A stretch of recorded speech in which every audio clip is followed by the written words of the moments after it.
big in Tokyo. I wanna be big in Tokyo. Big in Tokyo. I wanna be big in Tokyo. Alright. Big in Tokyo. I wanna be big in Tokyo. Big in Tokyo. I wanna be big in Tokyo. Drink all the sake I want. Read all the manga I want. Wear all the bape that I want. Buy all the J's that I want. Be with any girl that I want. Drive any car that I want. I'm always out of the country.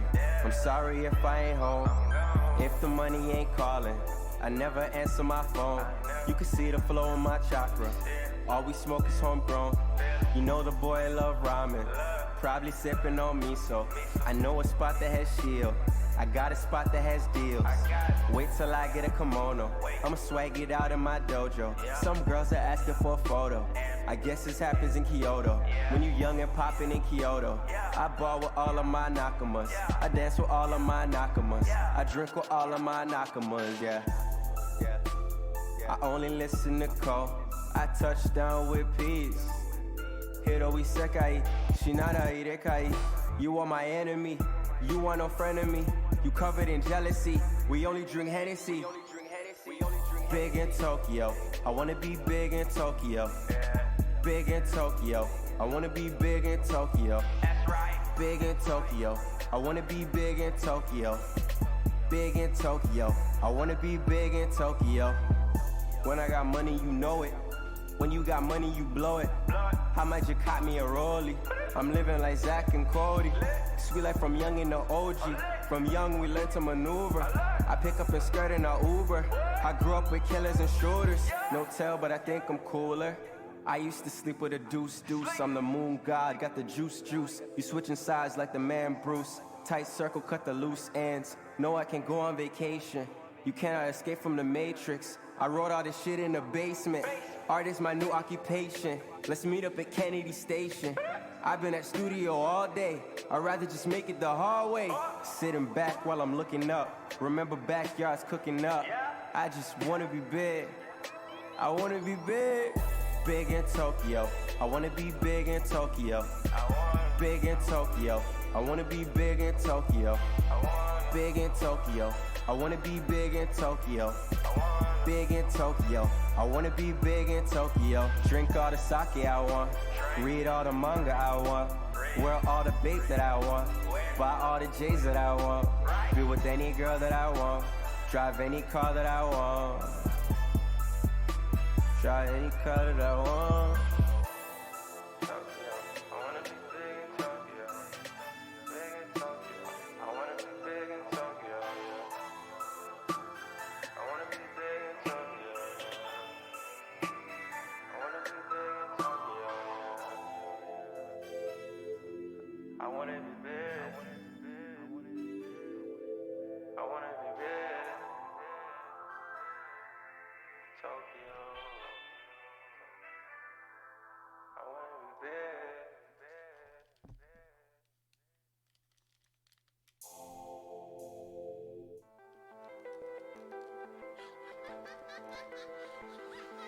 And I remember the first time.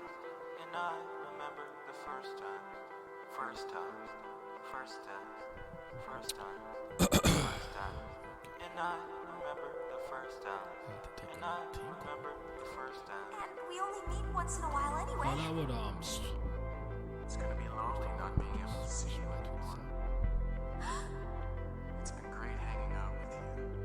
Why she run from me? Now you wanna come back and now you love on me. But I'm confused why you think you deserve some trust from me. And your heart is painted blood. Girl, it's ugly. Fuck your company. Why she run from me? Now you wanna come back and now you love on me. But I'm confused why you think you deserve some trust from me. And your heart is painted blood. Girl, it's ugly. Fuck your company. And All right, what's happening? What's up? I thought for one of these next discussions we do Fukubera, I told y'all I'll try to spice up how it looks. I do think just having me on camera sometimes is boring, so I tried to give you guys a nice little visual here. So what's going up? Yeah. Have yourself for a reread, man. How you doing, Zodiac? How you doing, bro? So yeah, let's try to keep it like this moving forward. I don't know what I want to do when I want to scroll through the chapter yet. So what I have for the time being, just forgive me for this particular one. I kind of have it here in the middle. That's definitely Twitter. That's crazy. It's definitely Twitter. There we go. Let's try again. Let's try again. There you go. You can see it in the middle. So, like, I don't know how big it is on your guys' screen. I can make it a little bigger if you need me to, but I'll turn it off and on as I need to. But I trying to make it look a little better, a little nicer. So, hopefully that's more entertaining to look at. But how y'all doing? How's everyone doing? Very nice. There's gas. What the F? All right. We gonna talk about let's yo. Abyss, man. Abyss. I don't know how Kurigam keeps topping herself with these arcs. I don't understand it. It doesn't make sense to me. Cause I truly thought Anata was gonna be hard to top with the way that ended. Like when he really said like, it's crazy because it's not even a crazy concept, but you just don't think about it that way, especially if you're someone who cheers for the underdog, or, you know, maybe you don't look at hierarchies a certain way. But it's like, what made you think the instinct to survive was something only that the weak had? And I said, yo, even the strongest of the strongest have the instinct to survive.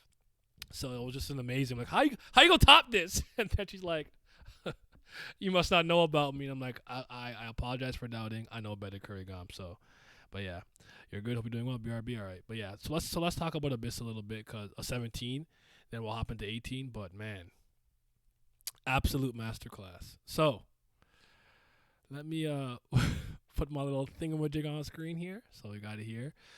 So we kind of start with Tatia. Did I say that right? Anyways, they're kind of talking with Rana here a bit, and what I like about this moment is like Tatia kind of lets on that there's more that she knows about Ran that they know about Ran that kind of meets the eye, and I especially appreciate this because then there's like this moment of gratitude where it's like it extends beyond necessarily what I think and how I feel about you, but mostly how like Yaksha, like our king. I did not mean to rectangular that.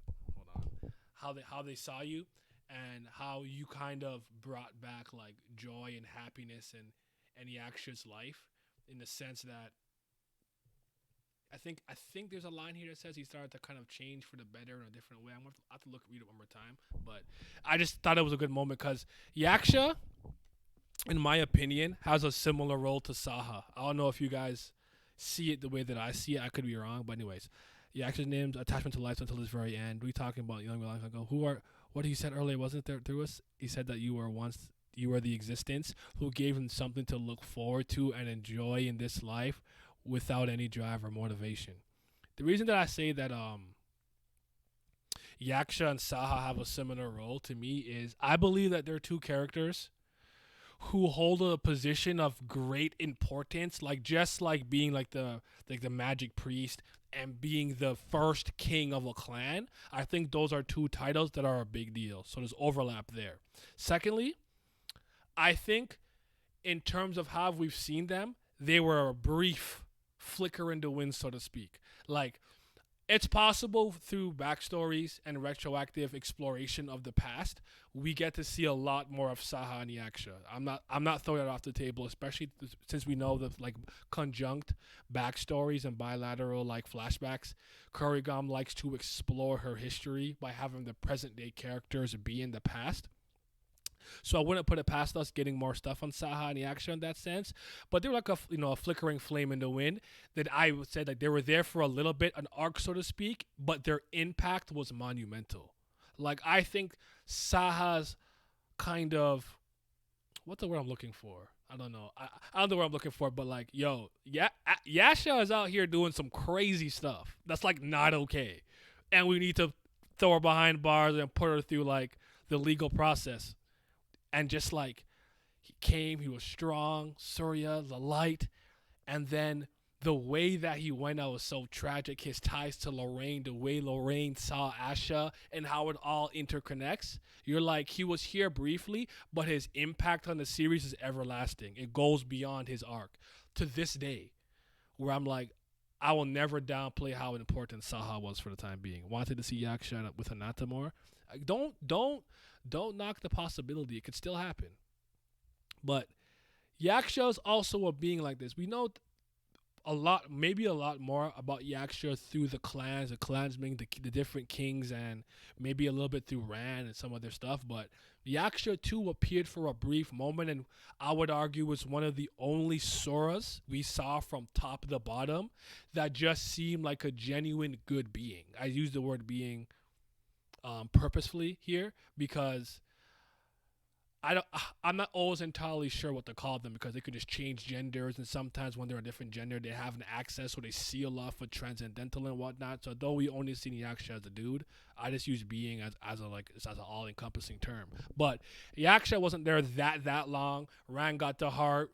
We saw the stuff with Grandpa Hanuman, and then how it extends to what's happening now. That impact is still lasting, and there's still moments here where Ran is recalling certain things related to the first king of the Yaksha clan. So, small, brief moments in this webtoon, so to speak, but their impact absolutely doesn't stop there. So,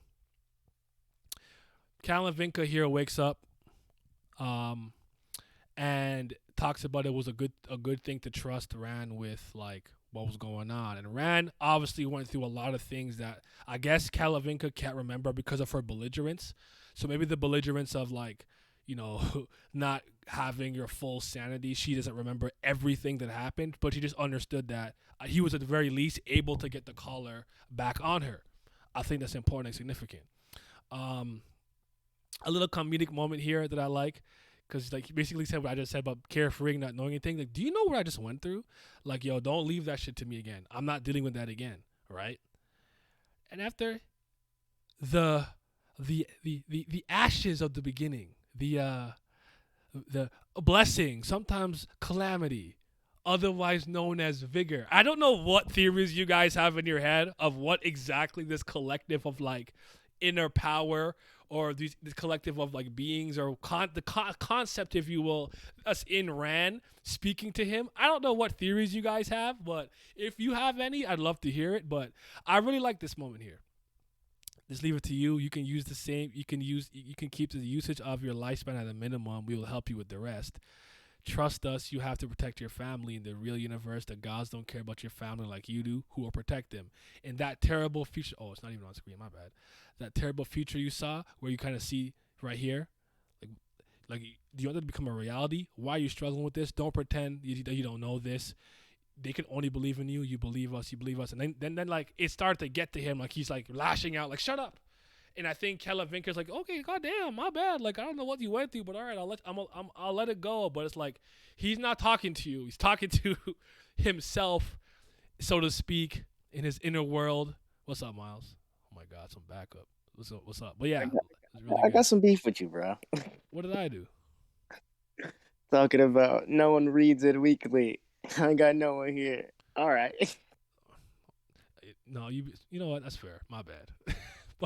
but I said consistently. There was a couple of times you had to go read it, or once or twice I remember. But True. no. But that's fair. That's on me. That was an emotional. Are you on 17? That was an emotional tweet. Let me rock. I read this chapter today for 18, and I was like, I know what to bounce ideas off. I was just upset. That's no one's fault. But yeah, 17 right now. Okay. I'll go back up a little bit just to get your thoughts, and then if you remember anything on 17, I'm trying a different layout here. I'll find a sexier way to show the webtoon when I need to look at it though. But for now, here's this big ugly box in the middle. But I was speaking about like did you? I don't remember if we spoke about this. Did you have any theories or ideas of what exactly was speaking to Ran when they said we're the ashes at the beginning of the universe? We are calamity. We are disaster. We are miracles. We're also known as vigor. Like, how did you? I don't know. I took it. I took it as dude. This is one of those things I always forget. Just info from way earlier on, and I feel like this is one of those arcs that's so dependent on things we learned in season 1. Mm-hmm. I think I took it as they're the losers from the previous universe. Okay. So I think that's what that would still make them the beginnings of this universe, or the ashes of another one. That's not okay. Okay. The way I took it is kind of like, because we still don't know the parameters on which like what happens to everything. This may be going into more of a physics route or science. Nothing can be created and destroyed. Everything's just transferred. Okay. So I took it as like the fate for those that lose is then you're now kind of you're then used as a basis to help create and form the new world. And it's one of those weird things because I feel like we know a lot about sins, but at the same time we don't know anything about it. And they kind of I feel like take on that form of sins a little bit too. So I feel like there might be a connection, but I took it as they're just the losers of the previous universe. Okay. I took it as the beings that were grinded by the gods in the beginning to sustain the universe, mainly ancient humans. So, do you guys? I guess one thing I want to say, well, ask both of you, anyone in the chat, is do you see them as a legitimate source of power? Yes, Okay, I like you think could they draw are. power from them for sure. Like they're not some fake battery thing. Like he didn't. Rand's not drawing on some weird inner thing. Like he is legitimately feeding off of them and using their energy. That's how he was able to walk through the white fire. Yes, Okay, I okay, think I think them being actual vigor and them being the power source of like what vigor is probably very accurate. But that kind of goes into when we get into 18 why I brought up the sins thing. But we can get to that when we get to that. okay. Unless you want me to just say it right now. No. We'll get to it. We'll get to it. Okay. Just don't forget. But is there anything with the beginning with Tatia? Earlier I was speaking about I see Yaksha's role and Saha's role is a little bit similar in the sense that they're characters with great importance the moment you hear the name and you see what title they hold as, like, Right. president and then first king of a clan. I would argue that I said we could explore them more through backstories and whatnot because that's a possibility. We can see more of them. So it's not to say that everything we've seen is everything that we will see of them. But I would say their moment in the story was fleeting, but their impact was great. That's kind of how I see both of them. If that makes sense. Yes, I agree. Okay. And this is a random one-off question. Kasaha's a quarter. Do we know what he's from? We might. I mean, let me just check. I don't remember if they tell us, but yeah. What's that? Being light, I kind of want to say he's a Yaksha because aren't Yakshas light? Mm-hmm. But It says unknown heritage, so we don't know. This is serious, Okay. serious. Yeah, we don't know for sure yet. Unknown heritage.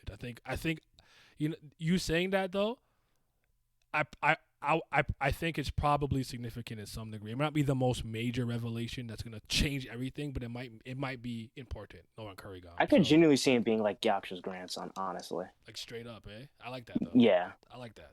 That's Just super based off dope. their personalities, him being light, stuff like that. And they Okay. kind of look alike. I might be tripping. That might just me be tripping, but I feel like they have some resemblance. Mhm. Maybe I'm tripping. Yeah, I was just saying that I like the moment with Tatia basically saying thank you for being Yaksha's attachment to life until his very end. That your existence was something that made him look forward to life and enjoy it with what life that who gave him something to look forward to, and joy in this life without any drive or motivation. Like I thought that was like touching. Like you see how much Yes. reverence they have for their past, for their long king. Then basically that's when you came in. I was talking about the Callan Vinca and Rand stuff, where she's like, "Why are you crying?" And he's like, "Bro, you have no idea what I just went through. Just don't ask me to put that damn collar on you again." And then I got to the part where like the vigor was talking to him, so telling him not to get to that future. Do you think they're manipulating him though, or do you think they're legitimately a force that's on Rand's Yes, side? for sure. Okay, yes, they're manipulating him, or I they're, think they're manipulating. That goes in the thing from 18. I think it's like what's the saying? The best lies are the ones that like actually have truth to them. Mhm. So it's like I think by giving that certain like hardcore truth of we can grant you power, we're called vigor, which is something that he actually desperately needs because that's his little power source, and if he doesn't have it, he dies, and he's kind of like one of the strongest people that could like protect his planet now. Mhm. It is something that he actually needs. But I do think they have an ulterior motive for sure, especially if whether it's like the guy in the chat says, whether they were ancient humans or those from the previous universes, they definitely don't have a positive view on those that do exist. So they definitely probably have some ulterior motive of getting revenge in some sort of fashion. I Okay, would believe. no, that makes sense to me. That's fair. I was just trying to discern that myself because I'm like, there's a part of me that's basically like, I obviously don't trust them, and I never would. But is it weird that I don't think they're anti-Rand? Even if that just means they won't turn against him because to whatever goal they want, they need him. Yes. I think that's fair. I don't Actually, think they're going to like attack him or feed off of him or something like that. I guess is what I'm saying. But I don't think they're like yeah. totally team Sairafi, like if that makes sense. I could see it as like maybe their intention could negatively impact him, but it's more of a byproduct, not them actively going to harm him. You know what I mean? Okay. Like if that's like one of their things of like we want to kill the ancient god, like all the like supreme gods, right? But killing the supreme gods ruins the universe. Rand dying of that would be a byproduct, but it's like they're going other ways. Like, yeah, Rand, we're going to harm you after you help or use us. Yeah, I think I agree with you on that. Okay. All right. That's what's up. I do like this one moment where like Calavinka's kind of like, please don't leave me behind. It's been so long since I met anyone I could talk to properly. It's just one of those moments where it's like it kind of reminds me of Maruna's like he's still talking, like they're walking through the like the timeless zone. Everyone to call it in that space. Like he's still going. Shut up, human. Shut up. Like it was just kind of I thought it was just a weird way they put it on his head. And then Rand's like, ugh. Anyways, he wants to organize his thoughts. She takes a look at a portal opening or cracking, and then she flies towards it, sees a feather, and in it she sees Akasha give a menacing smile, and then it closes. And I was just like, dang. And she was actually like honest about seeing somebody cross over there, and then we kind of see Sempati over like this like I don't know if she's gazing at exactly here, but I think this part is oh my god, God, this stuff with Lisa's mom and the god of Earth Kubera has been so trippy. I don't know what connections anyone has made or been making, but we gotta talk about the god of Earth popping up. It's like, oh no, please go back with her. This can't happen. Go back Kubera. Go to the village. You can't stay here. But it's dangerous. There was monsters. The princess got bullied. Talking about Brilith. It's like, take the child and go back. She's like, why should I listen to your instructions? It was a child who summoned me after all, so she has the grounds to make requests of me, but you don't. And she's like, what a thing to say. You don't mean the child here. There's no meaning in leaving her behind. And she's like, do I have to take your circumstances into consideration? Like, how could you just say such irresponsible things now after such a long time? Responsibility, I don't know what you're talking about. Then she says, like, get away, like it's a fake. He's not going to help you. And I was like, I don't know what's going on. So I was like, what is happening? There's a fake god of Earth? Like, what were your thoughts when you were reading that? Or did you think that, like, look, what is Kubera's mom hiding? Cause I honestly think she's hiding something fucked up. Like, something really messed up that they're hiding, because I'm starting to believe what Cass said about them kind of being left to be eaten or die or just abandoned. Honestly, I'm starting to believe Cass. I don't know if you are. This is one of those things of like I generally think if I just reread chapter 1, this shit would make 25,000 times more sense. Like, because I think it's one of those weird things of I don't think I've ever took too much stock into actually caring about Lisa's mom until literally like recently. I think And it's that's fair. That's fair. Because I honestly just thought she just like naturally maybe perished with the village, and I didn't give it much other thought. So, but when you heard about Rao, I was interested in him because I know he was a good musician. I think you might be right about that. Actually, I may have not seen too much intrigue with the mother. See, now I'm curious because this goes back to when we were talking, like when we were doing way back with the Inada and Rao stuff, and we're talking about like, did Rao play a part with Inada and even Kubera into trying to craft a perfect vessel for Inada, with that being Lee's, right?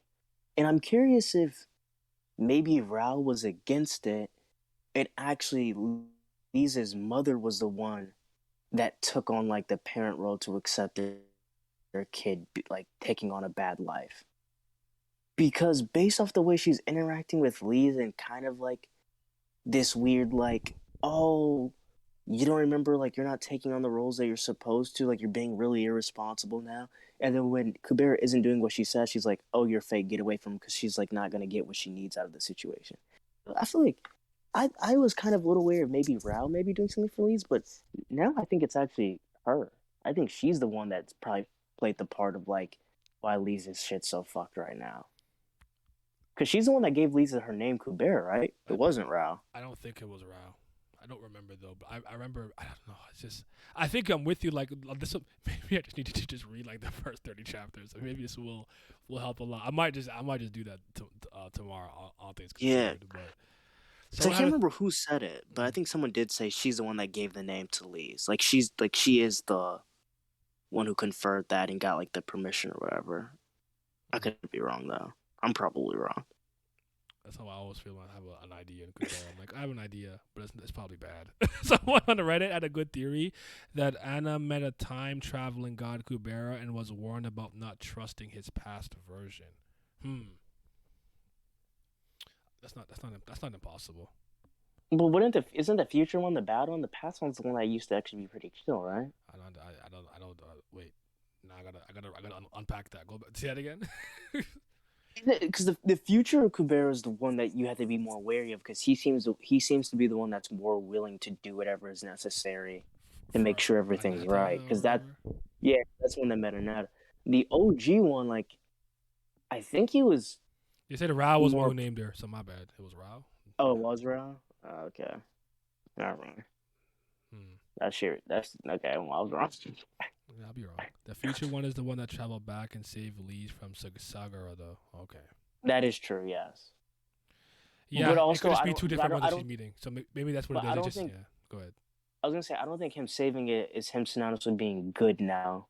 Because he still has because he's still willing to let Lee die in the end. Like, he's still willing to sacrifice her. So, like, him saving her is just more of like a means to an end. I think. I mean, I do think Kubera does have like some level of like affection for Lee's, whether that's like a guardian to a like it's kid hard to or like explain, but you know, whatever there's you want to something say about him that cares about her well-being in some shape or yes. form. I can't put my finger on it, but I think it's obvious. I think it's explicit in the story myself. But I think he's willing to forfeit that for like the greater whatever he defines as like the greater, I don't even want to say good, but just what is absolutely necessary for the universe.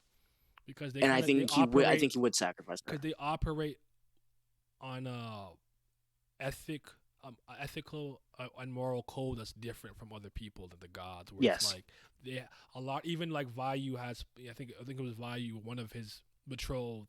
He ended up giving up for like the greater good type of thing. Like they're able to make decisions like that. It's very hard to do. Where like a lot of people,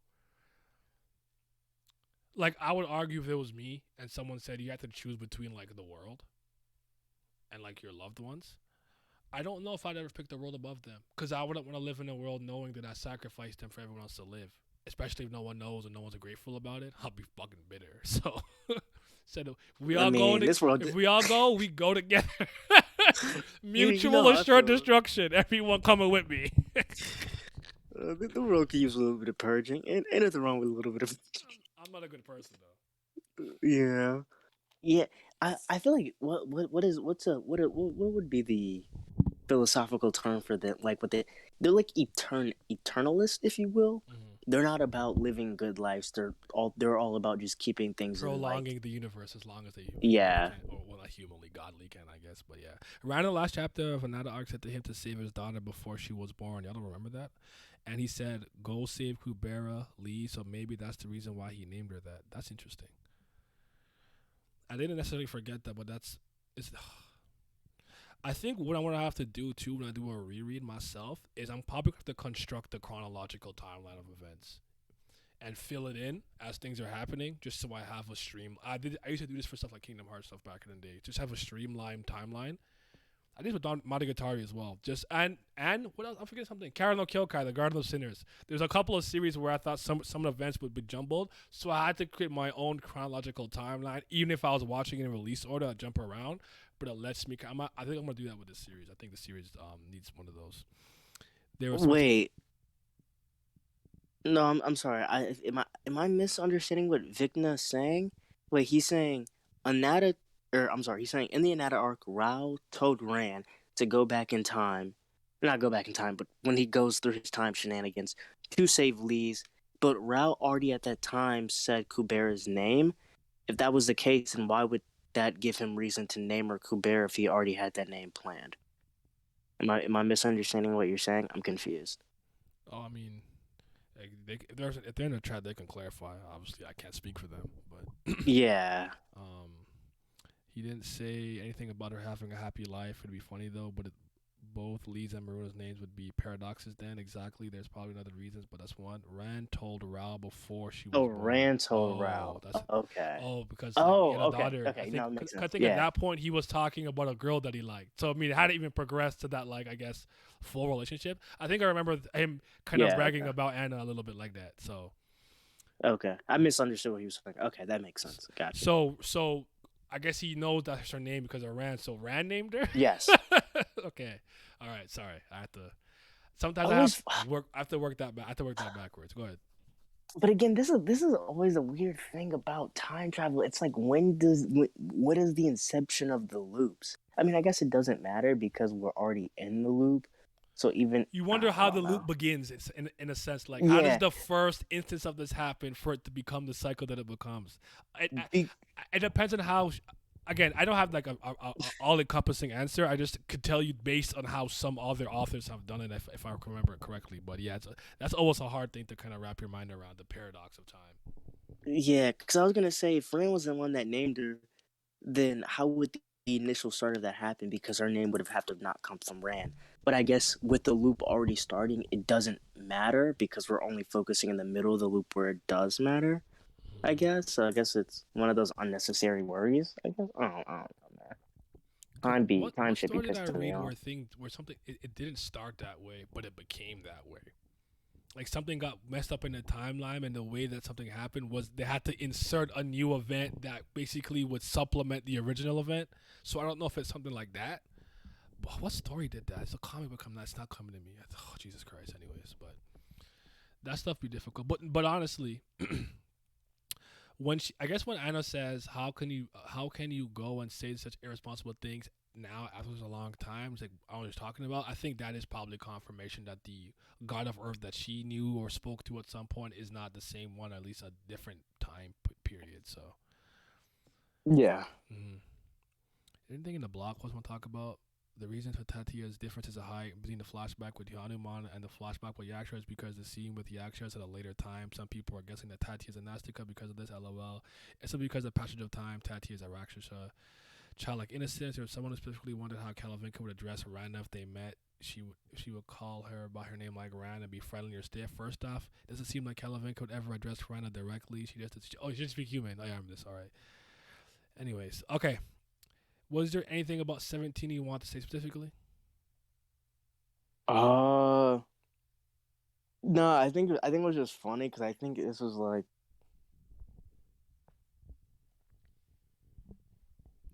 you're talking about some I always forget her name, Akasha. Akasha. And you were like, "What do you think?" And I was like, "I don't know. I was like, I don't know. I just feel like she's always up to something." And then lo and behold, 2 chapters later, she's just on the cut. Yep. Looking down. She is plotting. All right, I want to switch. Switch pictures. Wait. Duran. My boy. My son. I'm so proud of him. All right. I might remove this one in the middle. I'm going to put the greatest of all time. Brilith. You guys know I got to put Brilith there, bro. You know. As long as you don't say the fucking bozo Asha. That's really Vince's gimmick. I'd just be you know Vince. Vince ain't gotten. Vince be picking the wrong women every time. That's crazy. Asha, Mashini. Yikes. Don't pray for him. Oh. No, say hi to YouTube. Welcome to Abyss 18. We gotta talk about the greatness of this chapter because this was insane because I think we get the immediate confirmation the person that Cal and Vinca was speaking about who entered was obviously Sagara. So when the portal opened, I think that's who went in, and then Sagara and Akasha are having their conversation. And I do like this one part before we try. By the way, I want to say one thing about this chapter before I even get to anything. I thought this was one of the best balanced chapters I've read in a while, because I thought in terms of everything that was happening in the contemporarily, so in the moment that we're in right now, we touched bases with every single thing that's kind of happening. The stuff with Maruna, stuff with Ran, stuff with Aksha, stuff with I want to say Sempati. I remember maybe I'm forgetting, maybe that didn't happen, and stuff with Kubera, Lees, and Anna. So I thought we kind of jumped around really well, and it was a perfectly paced and a well balanced chapter. I love chapters like this. So I would agree. So Because shout out to it's that. one of those weird things. It's when we see these characters, you kind of realize like, dang, it has been a while since we've seen these guys. Like we're all at this 18, so like even seeing Maruna, it's been a while. Yep, it has been. And Sagara was how long has it been? Well, we did see her in the Anata flashbacks every once in a while. So And we saw like when her she got like, yoinked, after when she you yoinked somebody, who did Anata yoinks out of their hand? Like, give me that. Sorry, we'll go ahead. yeah, but no, but there was also the point. I think she also did have a remember she have a conversation with it wasn't with Maruna, I think, in the space beyond. Oh, you're time. right. No, that was true. I think she was there. And then that's when they were like, she was like, I still have a few things to do. Mm-hmm. So yeah, okay. Yeah. But I mean, that's still a while ago. It's like half a year ago, I think. Oh, she said, oh, nah, Sagra was ready in the Sura realm. She was talking about Senpanti went to Willar. Oh, well, no, I was wrong. My bad. That's true. Wait, hold on. Let me go back. You just what? You saying you cooperated with the Taraka and opened another passage? That's right. I already used it once I sent it with Maruna, so why should I use it again? Oh, I guess the implication here is that if I sent one child through that passage, I would send another one. All right, so fair enough. All right, so maybe there was that. So that's on me then. Disregard what I said. But what do you think of Sakura's warning here about the Taraka leader, clan leader? Where That it's was like interesting. it was like I didn't warn you about this because this is some like theory that I have, which means to me she's talking about experience. Right? Yeah, dude, this is why I say like I have to go back and read it because every time I go through this, I'm like I feel like I'm just stupid because I just don't remember events. Mm-hmm. And this is one of those things where I have to go back and I'm like, I have to remember like the timelines for the outbreaks of the battles within the Shura realm, and which Nastikas fell at which time and which clans are really getting rocked. So I'm trying to remember because at this time, the Snake Clan is weak. That's why they kind of did the team up at the beginning of season 1. Yep. And I can't remember how because what's the blonde hair snake dude's name? Monsavin? Oh, Massivins. How did he die again? I don't remember how he died. Let's look it up. Keep going though. I'm trying to remember if he because I think he died in like one of these wars. So I'm trying to remember, but I can't remember if it was Taraka that. I don't think it was Taraka because I don't think Tarakas were like that prevalent yet. But you mean These timelines are so jumbled in my head right now. Do you just mean Ashvins? Sorry, Ashvins. Is that the one that wears the mask? No. That's a lower Zen god. Cause now I don't know what you're talking about. He was the third. He was technically the third strongest Nastica, but he was the second king because the redhead dude became a woman and said, "I don't want to be king." Oh, yes. See, yeah. Every time someone says he became a woman to not do it, I always remember after that. Okay, no, good point. My bad. Yeah, so I think it was Masavin's was the blonde hair snake guy. He always used to wear the second mask. king of the He looked clan. He looked like Slade, kind of like Slade Wilson. Yeah. No, Mana Savin. Yeah, thank you. Yeah. You're the second king, right, of the Nana clan, or the third king, or second king? Yeah, second king, I think. So we don't know. That's why I'm just trying to remember these timelines. I'm trying to remember if she would have actually had an altercation with them yet. Mm-hmm. But someone brought a good point. Maybe she had the Oracle at this point. It's not impossible. Hmm.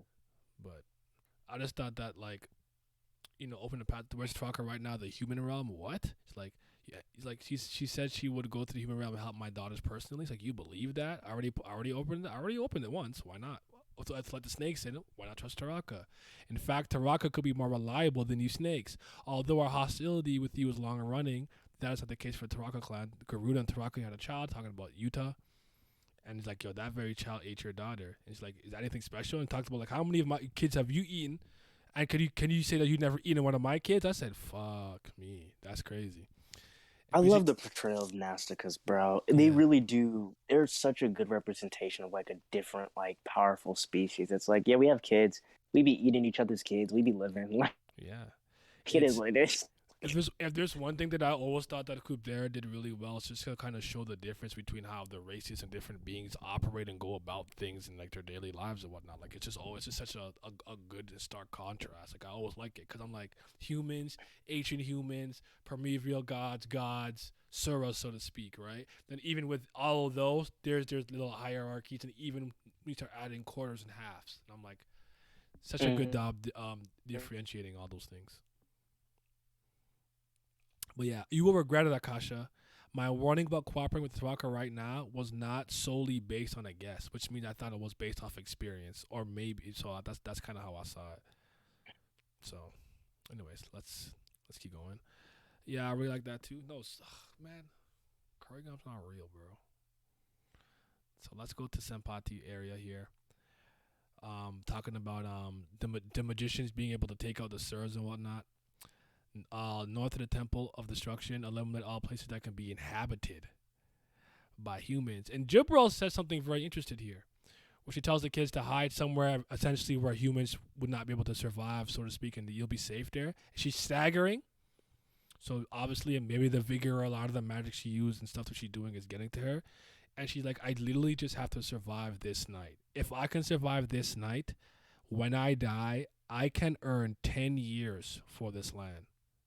What did that mean to Yeah, you? that was crazy. What did that mean to you?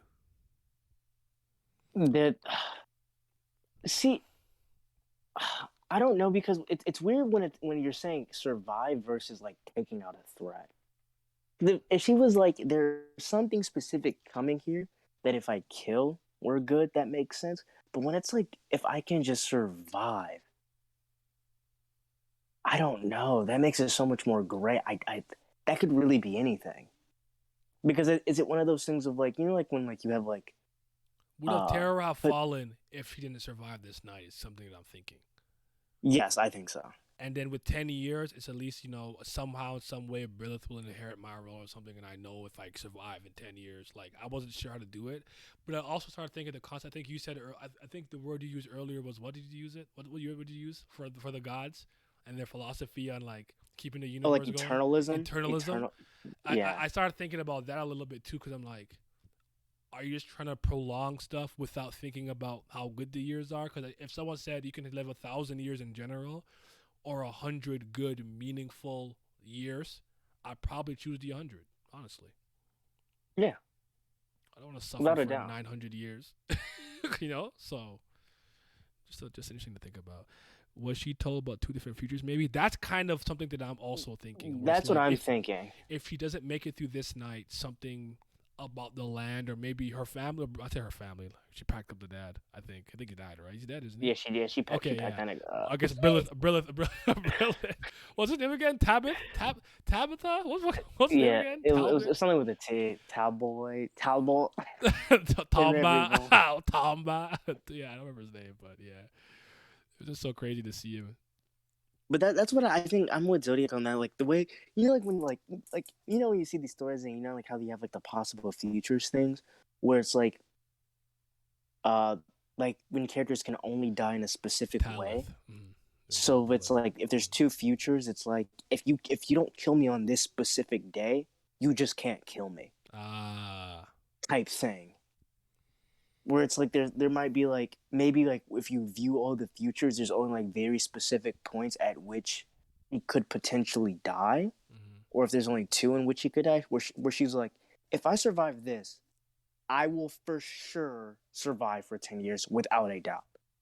That's kind of how I took it. Okay. Like this is like if you want to kill her, this is one of the only days you could kill her. Like stuff like determinism and like destiny and stuff like that. Like. That's how I took it. I start to wonder what the significance of her battle with Lila at the beginning of this arc kind of was, though. Do you ever think about that's that? Why I'm you think it plays into this? That's why it does, because that's why we like when we have all these oracles and shit, and like because God knows what all these people really know. Mm-hmm. So I'm curious if like maybe because I would assume her, Jabril, and what's her name both have the exact same amount of information. So she might have took that as like today's the only day I can kill her. But why she would want to do it, I don't know. Because I don't know if she would do it just for the sake of the name. Hmm. I don't know. Like I know we have like that point where she was willing to sacrifice Lee's in the future, Yeah. and I have to go back for the situation. But that seemed more out of like survival rather than trying to gain like out of greed for power. It seems like one of those things where, like, if there was a way for both of it to work, she wouldn't have said what she said. But Yeah. she's been around for a while and has certain beliefs. So it's like, hey, if this what it is what it is.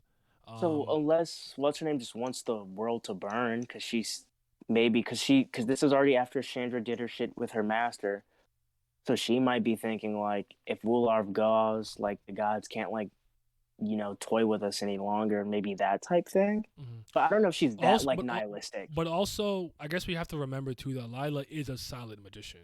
So it could just be one of Yes. those things where, like, because for the exchange of power, some of that like emotionalism inside of her was a little bit sacrificed and stuff like that. So maybe it wasn't True. even fully malicious. It's just part of a byproduct of becoming a silent magician. Because even Jabril's talking about, oh, my kid, I'm like being an asshole to her. So it's like, maybe Yeah, that, like, I forget about maybe that. what you Yeah. sacrifice for that is quite significant. I don't really, I don't know that in full yet, but I guess just keep that in mind.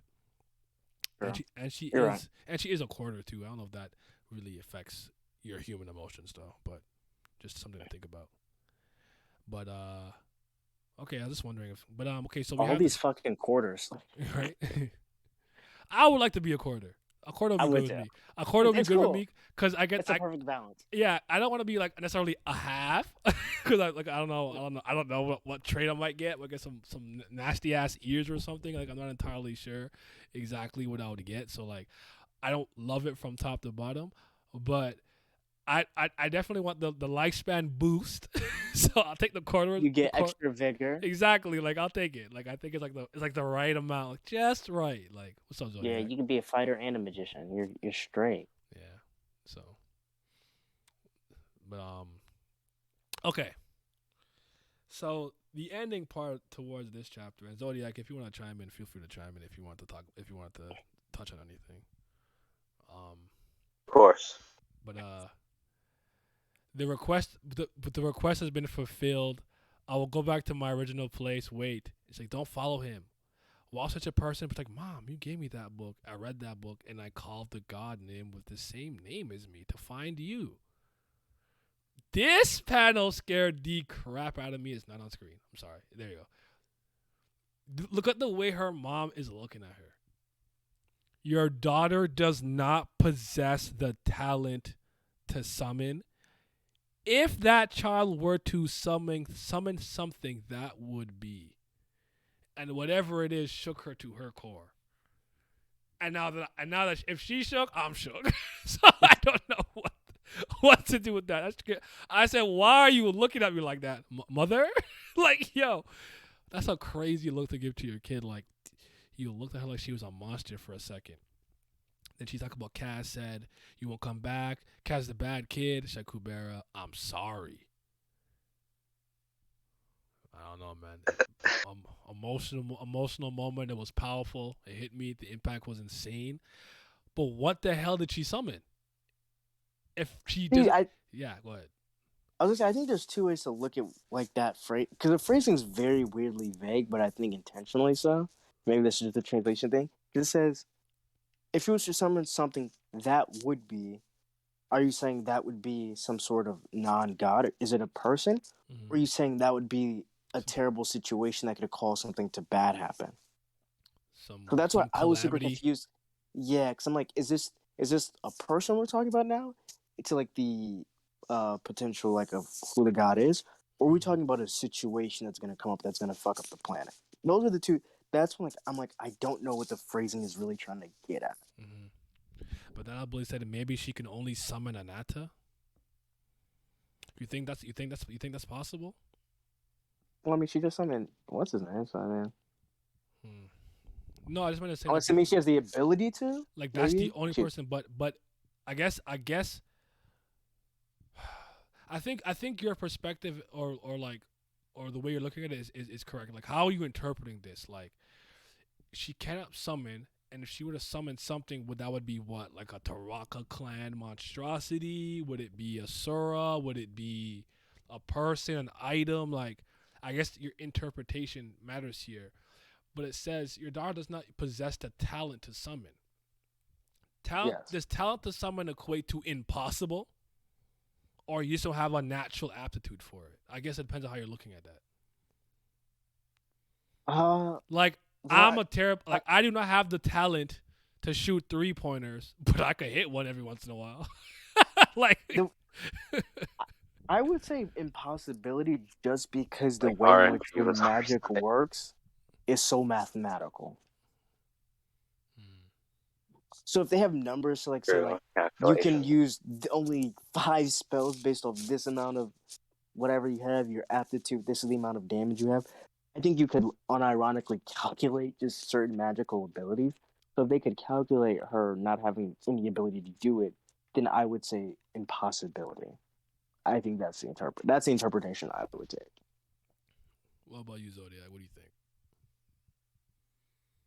I almost kind of think of like almost like a Ran kind of thing, where she kind of just does it without like the calculation. Just I don't know. Mm. Mm. Like she's like an outlier in a sense. I don't know because Oh, that okay. never No, that shown makes anything. sense. Like if it's an actual spell, and maybe since she doesn't have the aptitude to like learn or study that, but like she can do. Okay, okay. I didn't think of that. Okay, Neither did that I makes actually. sense. That's an interesting way of looking at it. Actually, I kind of like that. All things considered, I kind of like And that. that would be super in character Mm-hmm. because she has literally no, her magic talent's very Mm-hmm. obscure. God Kubera seemed genuinely surprised that she summoned him, so maybe it's an impossibility thing. I think there's merit to that, but I also wonder if it's because he was in the middle of like disguising himself and he was in the middle of that little battle where they were like the losers of the universe, blah blah blah, whatever was going on beforehand. So I just wonder if part of his shock was like, yo, I was in the middle of something, and then I got interrupted, and this kid summoned me. I don't know. I don't know. I don't want to dismiss what you're saying. I think it makes sense. Let me look at it one more time, maybe from a couple chapters ago. But there's a part of me that wonders if maybe that's just more like oh shoot, like I was like mid spear swing, and I got summoned. It's always Elsewhere. so weird because you never know which gods are which and which ones have been to the future and which ones know what they know. Mhm. So it's like whenever Kubera's involved, I'm always under the impression he knows everything at every point of time. So anytime I'm just seeing him shocked, I'm like, I definitely won't get it if he's shocked. Mhm. No, but I think it's a good thing to speak about because I think she does stuff like that on purpose, where they have more than one way of looking at it. So I'm like, I could look at that just from like a very like a very normal lens, where it's like, oh, he was mid battle doing what he was doing, and then got summoned with the fight with like, you spear on me, treating me as as an error, as too far fetched, just kill me, and then eat ha, eat two kubera, then whoosh, wished away. So it's like I'm shocked because like I was in the middle of something. This little burger summoned me. And then he retains he does regain his composure next to immediately the next chapter. But I think she does stuff like that because you can look at it in two ways. It's like a double entendre, if you will. And I think that's a really good way to subliminally hide whatever the true intention of what you wanted to do with something. And after he's like, was the one who cast the spell, was it you? That's impossible. The feeling I had just now was totally different. Moreover, you don't have the talent to summon. Someone else would have done it in your place, so tell the truth. I'm not lying. I did it. I just did what the book my mom gave me said. It's true, and it's blah, blah, blah. I wonder if it's true that for whatever reason, she didn't summon him. Some shenanigans happened, but the God of Earth appeared before her for some reason. What if he's not wrong to say that and think that? Foul play I somewhere? I don't know. wonder if maybe all the Kubera magic going on, maybe she's empowered with the shit that Jabril and Lila were doing, and maybe that was I don't know. Uh, wait. Jabril summoned Kubera before, right?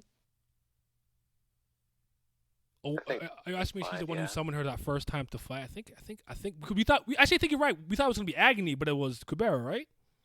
Right? Yeah. Because That I seems think that familiar. My brain is garbage, but that feels right.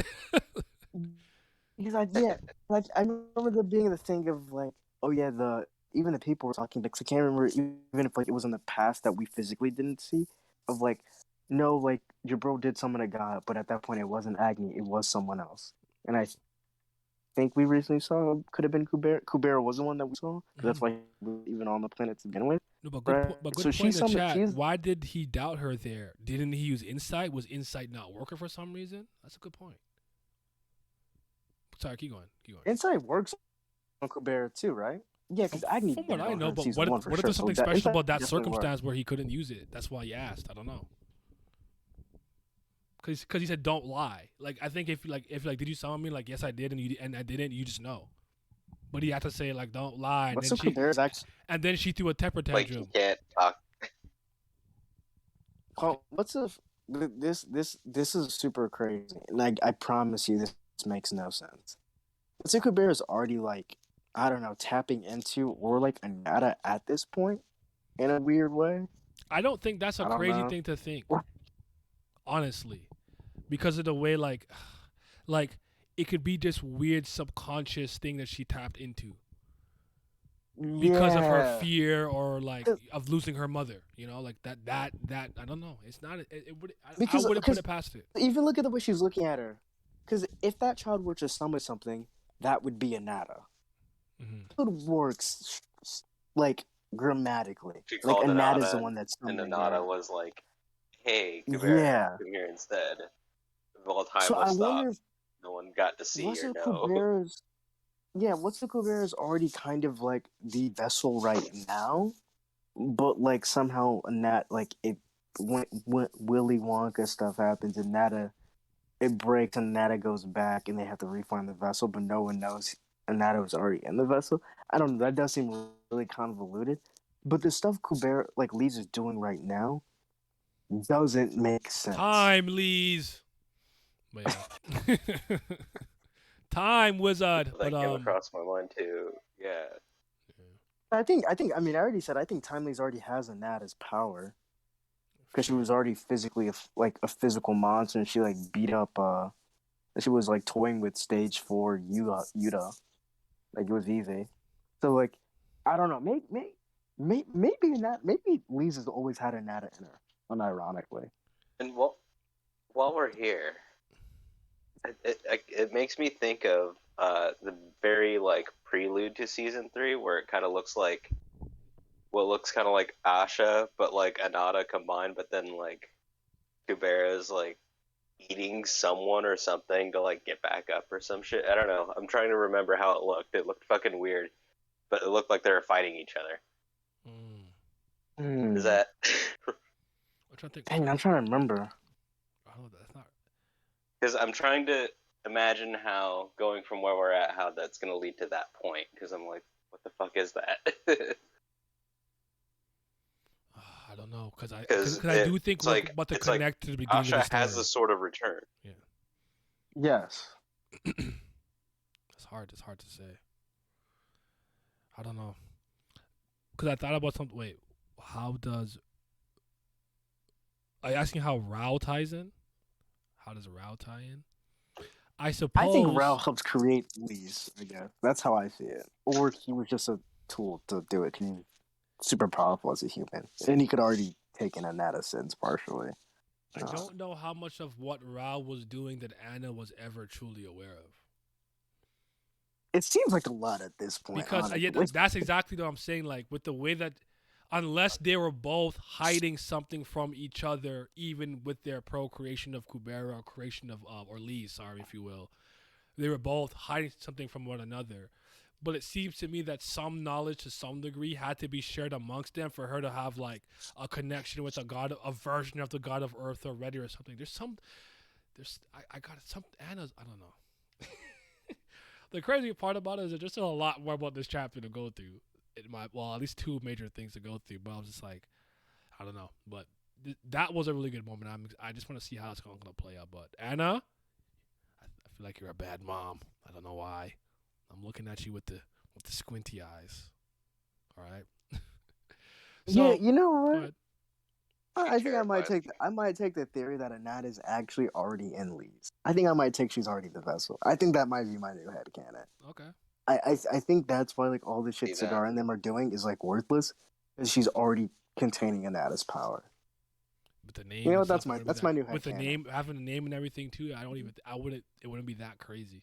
So, as far as I'm concerned, we get back to Kalavinka and Rand looking around, and after Rand is actually listening in the conversation with Jibril and stuff, and then after Kalavinka comments that you have good ears and good hearing as expected of a Yaksha clan member, and wait, there's a ruin where no humans are living anymore. Weak humans can avoid further attacks by just hiding properly. Guess we have to leave here for the sake of these children.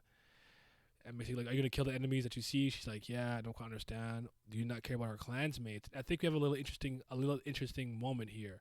Kalinavinka basically doesn't see herself necessarily as somebody who must dedicate her entire life and being and soul, purpose to the Garuda clan, because she spent very little time with them, almost to the point where she's somewhat divorced herself from that community.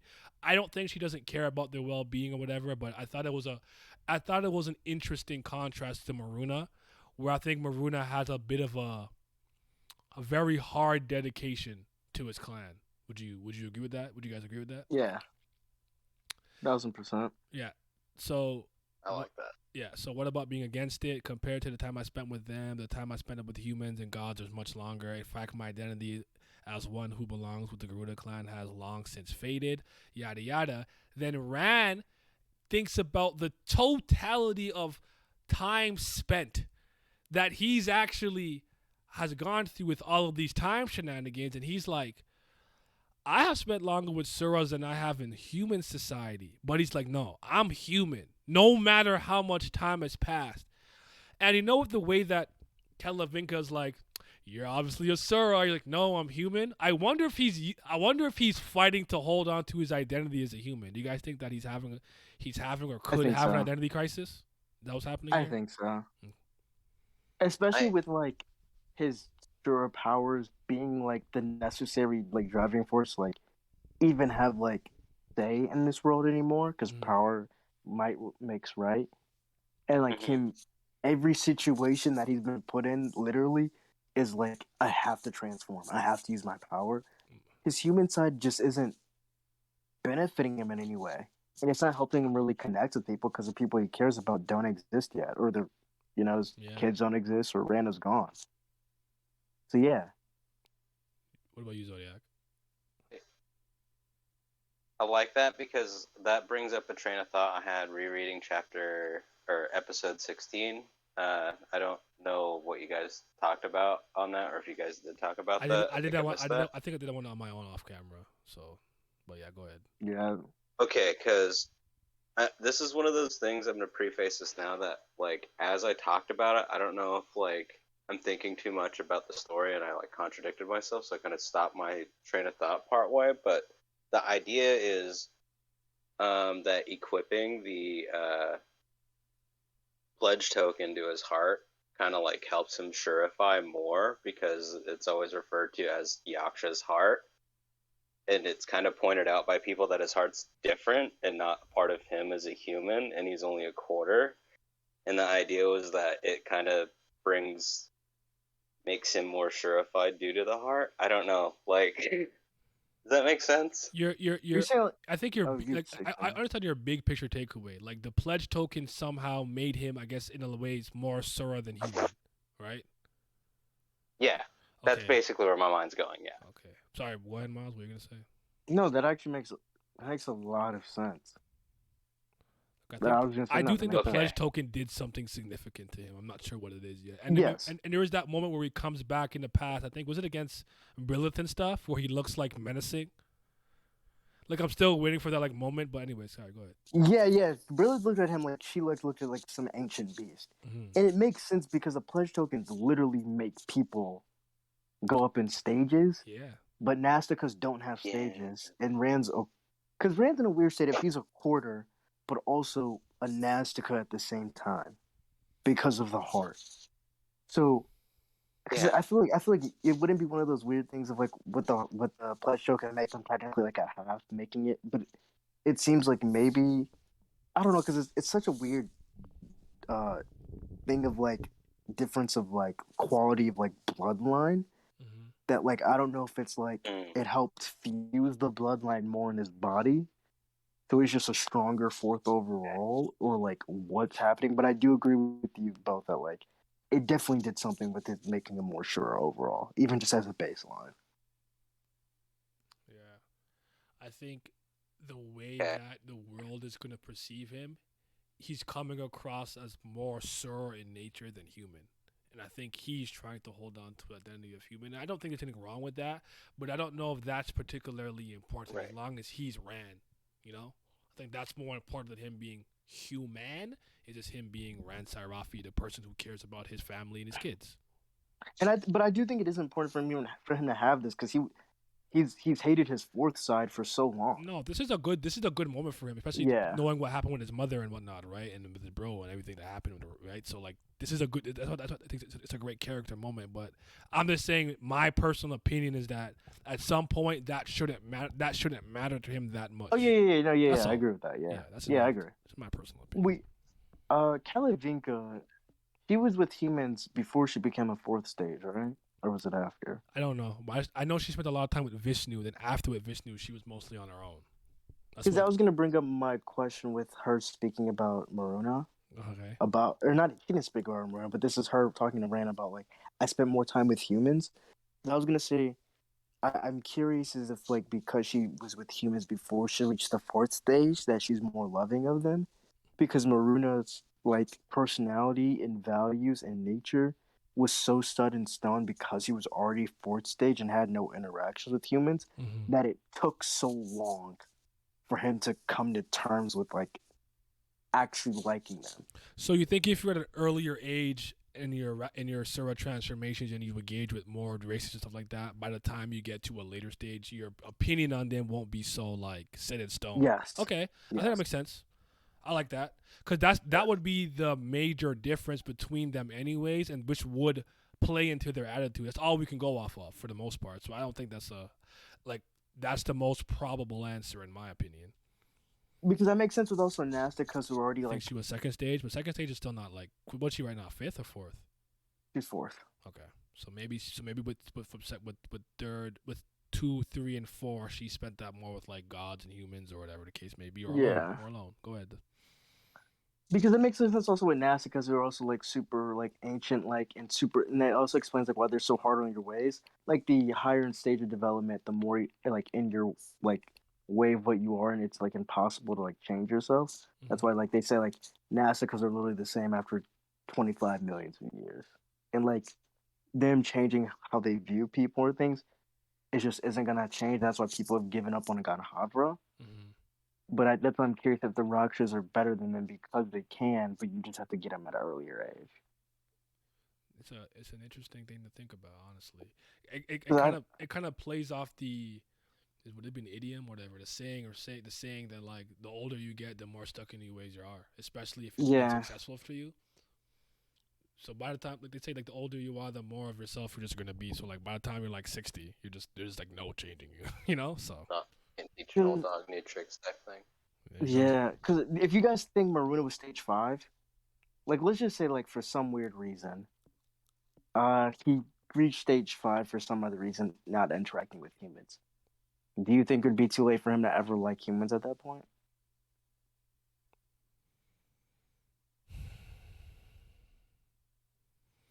I think it's the execution thing. I think on events that somewhat played on his emotion or even his logical state that forces him to protect them or have to save them and stuff could cause it to happen in a more natural way. I think it would depend on what he's seeing. Like I'd argue if he just sees humans like Yeah. being like assholes to like I don't know Soros and stuff, he'd be like, man, they ain't shit. Crimson Dawn of Sunshine of Dawn, just wipe them out. I couldn't, you know, that's a good question. I think Maruna's like destiny was set to make him see humans as not inferior to Yeah, Soros yeah. at some point. I think he would have gotten there at some shape or form. Okay. Honestly, I do. Yeah, in my mind, I assumed it would probably just take longer, or just Yeah, if anything, more significant things for him to like really be a part of. or he might body more humans Like, to get to that point. You know.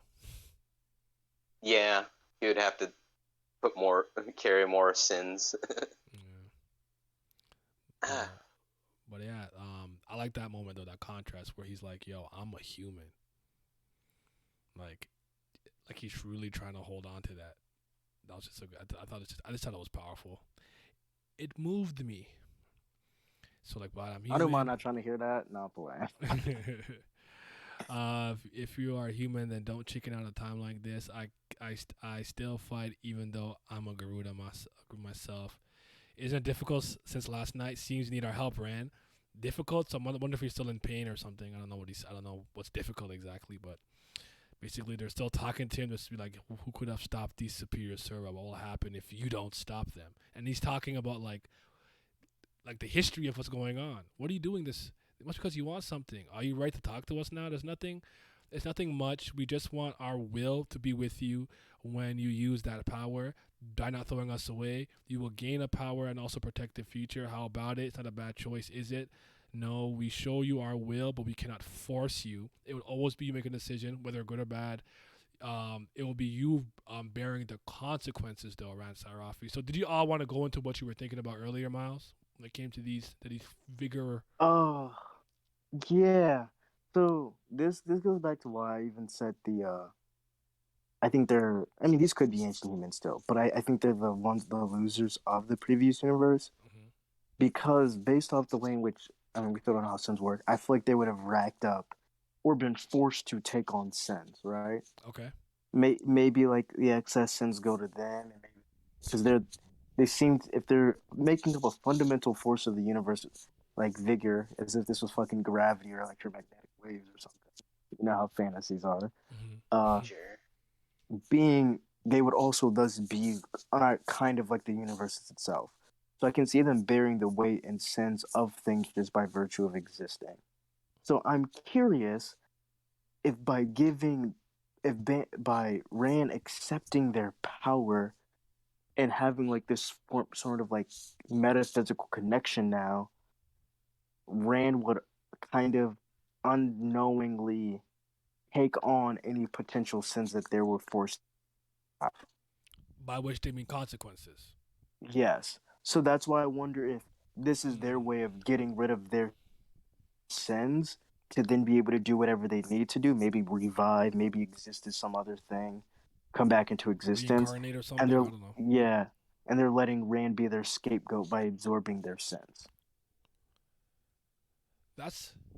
That's honestly I like. That's how I saw it. That's really interesting because I think for me to kind of have a I'll throw it a headcanon. I'll do it. I'll stop being a cow with Kubera. I'll throw out my ideas even if they're awful at this point. Yay. But he said yay. But I think one of the most important questions to ask yourself, I guess, is why Rand? Because that's something that I keep asking myself. Why This him? is what I'll say. This is what I would say. Okay. We don't know the limits for what creates a strong container for a vessel. There's some things that seem to be constant though is strong, like a strong body and strong vigor. And I say that because Anata, as the strongest being in the universe, his physical strength has been noted specifically to be insane. To the point that like I don't know if this was the author note or something, but wasn't there something of Anata will be able to beat fifth stage Yuta with bare strength alone. So Mm-hmm. we know his vigor's off the charts. Rao leaves as a human, a fighter who mainly used vigor and was able to contain some of the sins of Anata, which is an insane feat. Uh, uh, Okay. Rakshas have their own thing, but Rona had to turn to stage 5 and increase his physical power in order of Transcendental to take on Sins. Kubera Lee, who we assume is some form of vessel as well, so is a vigor machine as well. Okay? So Okay. with Rand being a fourth that has strong amounts of vigor, he now also has the heart of one of the strongest Nastikas ever. So maybe there's a combination of his natural vigor of being a human Mm-hmm. and also now having the heart of a Nastica would create like some new container that could thus hold more sins in the same way Kubera is a human, or Lise is a human, but she has the name of Kubera, Nada, and Rao, which makes maybe her container a lot bigger. So it's a weird thing of names, powers, and like stuff like this. So I think the accumulation of like Yaksha's heart and Rand already being what he was could potentially make his ability to be a container for sins one of the highest, like in the verse. That's what I would say. Okay. That makes a lot of sense. Like, Plus in my conveniency mind, it because was he's kind of right going here. Yeah. Do you? because No, go ahead. like going along with that, kind of like what my mind goes to is like what gets reiterated as that this is like a big game and has recently been clarified as like a what do they call it, like a game for like the losers or some shit. Oh yeah, the loser of the previous universe, so You to know what I speak. mean? Yeah. Like Yeah. they didn't So win. and so whatever the players are saw something lining up with Ran and was like, oh, this could be, and that those being them are probably used. He's their strong card. That's what I'm saying. Yeah. And also I guess if they can power Rand, right? Because if Mm-hmm. Rand's dying because of vigor, and them being vigor can like basically create an almost infinite battery source for Rand, then basically like he's basically like an kind of an unlimited sense thing because like he's absorbing as much as them giving, and he's basically powered forever if they're just going to continually feel his vigor. So if anything, he's probably more perfect than even Lee's because her ability to regen vigor probably wouldn't be the same as him. If that makes sense. Does that make sense? No. It does. I don't think it doesn't make sense. Yeah, I'm wondering if there's intangible he's qualities just going about it differently. in terms of personality and like character things that matter to these beings too. Like not just a power I think thing. so. Like I think it has to be like self non self serving people, that's kind of selfless basically where I people. was. That's kind of like I don't think I think your point on them needing to be physically strong enough to handle certain things with vigor and a good body is absolutely well taken. I don't disagree with that at all. I was thinking more like Rand is a human who fights for his family, and maybe this is a value that a lot of the losers of the universe can understand, and thus they'll put their hands with him, not with a god or some, like you said, self-serving human or something of that sort. So I was wondering if there's another quality there, but I don't remember if Rand was a sole candidate for Anata's resurrection, to be honest. So if you find out if Lorraine did mention it, let me know if you're checking. I don't recall, honestly. I don't remember. I'm not gonna pretend that I do. But That doesn't ring I any think bells I for think me. to your point, Naya. mhm. I think I'd be curious if it's one of those things of if it's like because like Anata was obviously selfless, right? Like the things he did for the universe, the amount of sense he took on, the things he did, like I that no think one knows, I think is with the insane. dramatic irony that we have as the readers, I would definitely argue that, but I do think there's people in that universe that would see him as selfish. And Yes, I don't know if and obviously perception doesn't equal reality, but I wonder if he, the way that he was perceived also played a part. I don't know. I'm not entirely sure how some of the sins like to work, but I wonder if like the reality is that he is a bystander because a lot of the things he did let happen, even though for all we know he tried to stop it a million times and it didn't work, and you're just like, well, maybe this thing is meant to be or something. I think it's a perspective thing, but I'm with you. I do not think he's a selfish person. I think Anata's selfless. I do. Or more he, selfless than selfish. But because him wanting to not die does not make him selfish in my opinion. I agree. So, Now, mhm. because I think at least in regards, I think you're right about like the perception part. That's why I'm curious. Like, if we're talking about specifically the beings that call themselves vigor, it seems like they may more have agency in who they pick. So maybe them picking someone who's selfish just secures that someone would definitely take on their sins, right? Mhm. Because if like let's say they chose someone that had the ability, but it was someone like Asha, they might not get make even present the opportunity to Asha because Asha's definitely not gonna do it. Wouldn't be selfless in like the way they would seek. That would, in their view, help the universe, but in their view, help them. Because I feel like they're using the other people's desire to help everybody and willing to take on everything as a means to force it upon them. And like they wouldn't risk that with someone who's selfish because they definitely wouldn't get what they wanted. So they're Mhm. preying on basically people's kindness. I would argue the line here where it says there's nothing much. We want you to. We want. Wait. Sorry. We just want our will to be with you when you use that power. Just by not throwing us away, I think Asha would throw him away. Yeah. She's not doing any of that. She's like, fuck these burgers. Give me power.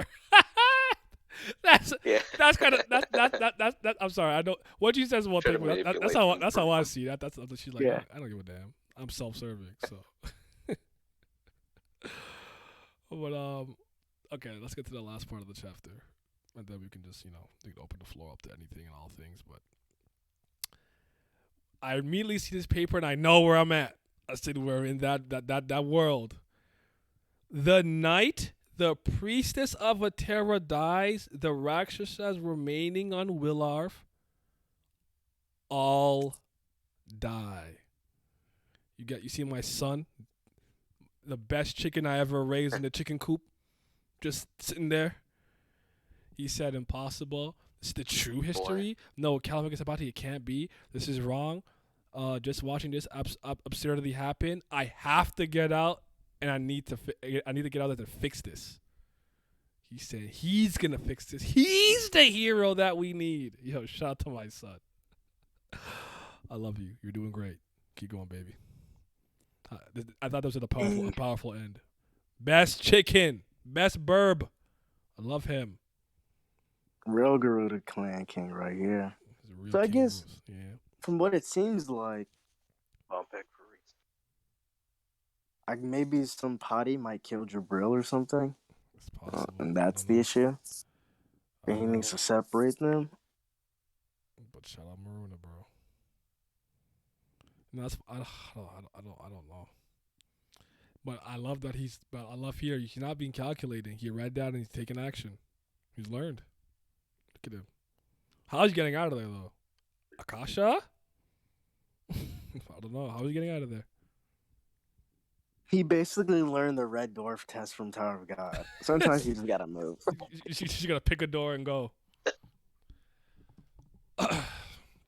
No, honestly, I thought this chapter was incredible, though. Honestly, great balance of everything. Like I really thought of all the things that are happening right now that are intrigued, we touched upon them, and they all progressed in a meaningful fashion. It was a great chapter. I can agree. Very satisfying. Indeed. Let's briefly talk about the hiatus stuff or whatever was going on here. I knew there was one There's a coming up. hiatus. I knew there was one that was coming up, and you were telling me about it earlier. I already forgot. Ashley was telling me, but she's doing the thing that I understand that she's still doing the special chapters. But I'm just gonna read this additional blog post here. It should, hold on, they should be on screen. Additional blog posts. I've been posting only afterwards and no other kinds of posts. So some of you were bored apparently. There were even people who were worried asking me if I was okay. LOL, also making miscellaneous posts. Nothing of the ordinary is happening. I merely draw Kubera as I always have, except I don't have much time. Free time as I had before. So the next printed book is being talking about the books being printed. Season 2, book 5. I need that. I do all the cards, but everything has been in the halt in the finishing process for months now. You put failure. You're not a failure. You're the best line webtoon and Naver has to offer. Ain't no one touching you. You the GOAT. So wrapping up the printed book will be my first priority. I take a hiatus. The Random Maruna time travel arc will end soon, and I'm thinking of a hiatus after it. and I've almost completed planning out the side story lineup for the hiatus, but I thought it would be nice if I drew about 2 episodes according to what the readers want. So I'm thinking of accepting ideas. This probably happened like 20 weeks ago, so don't don't don't vote now. But the current lineup: a story of Artram and her fiendish magic friend. A story of Anand and Artram later on. 2. The story of Kanara and Aravata in the beginning when their powers were normal. I that one's moving me personally. 3. The story of Shuri and Yaksha and his mate. 2 episodes. I'm okay with that one. Yeah, we need that. Okay. You had me with the other two, but now we need number 3. Okay. Kadru's life story. Then 3 just says classified 3 episodes. These are the ones already confirmed. There are some more candidates like Ushaz or Kroha or Jibril, etc., but I'm not certain about them. If I get better options, then I might end up drawing complete different stories. So, so 2 and 3 are my choice. So the story of Kanara and Aravata at the beginning, and then Shuri and Yaksha.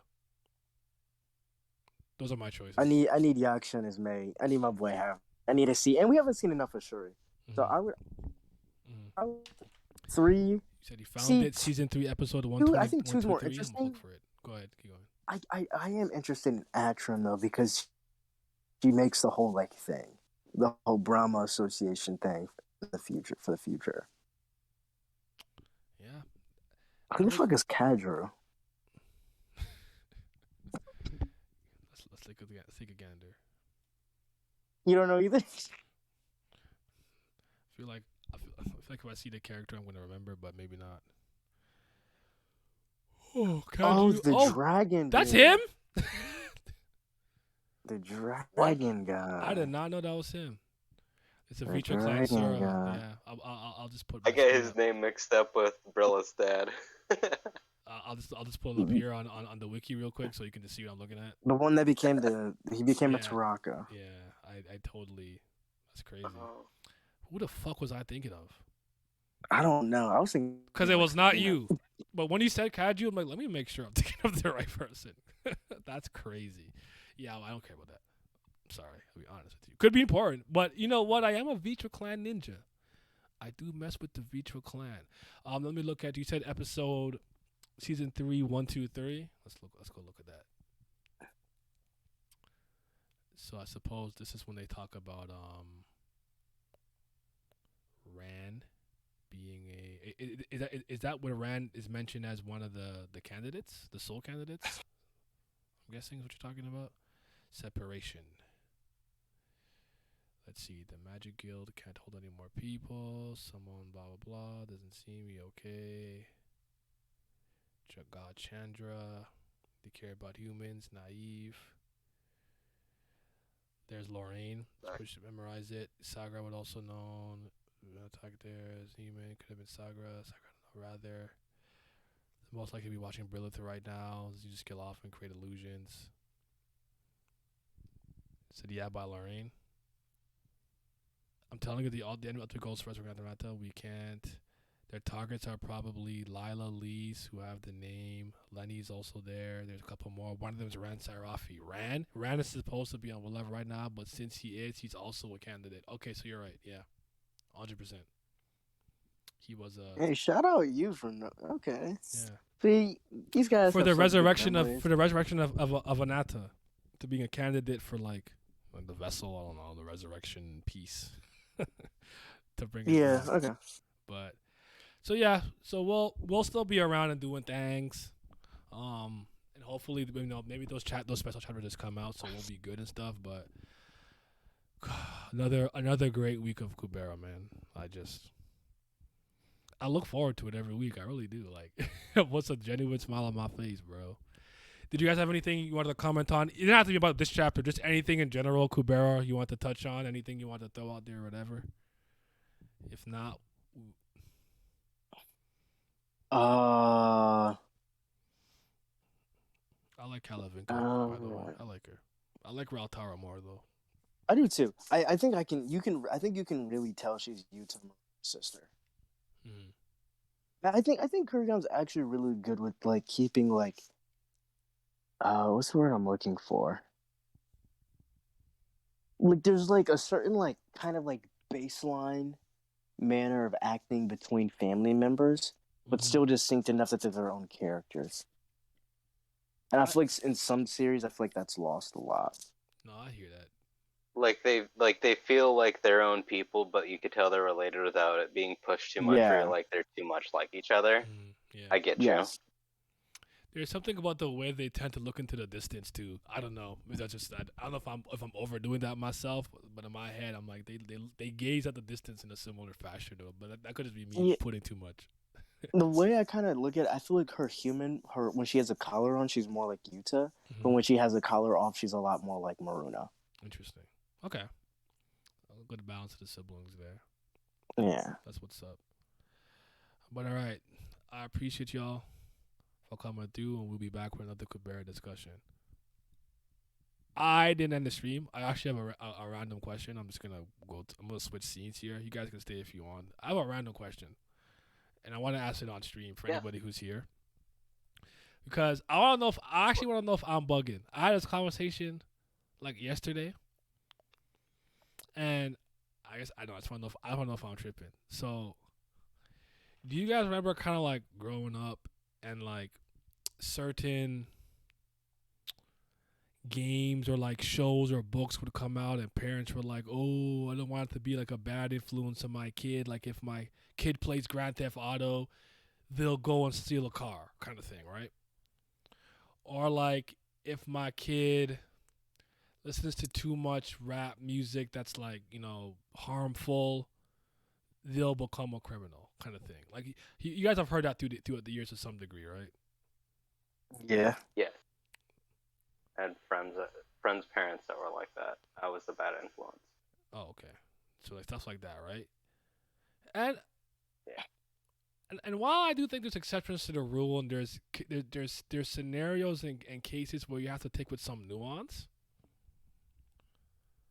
I'm of the opinion, and maybe I'm doing the thing where I'm applying the way that my mind works to the whole world, and maybe I am an exception to the rule. I don't know if I am or not. I don't like giving myself too much credit unnecessarily. But I played a lot of Grand Theft Auto. I listened to 50 Cent and Jay-Z and all these people talking about selling drugs, getting money, tattoos and chains and blah, blah, blah. And I could, as young as like 8, I can separate what they're saying from the fact that I just like the music. I just like this game. I like this comic.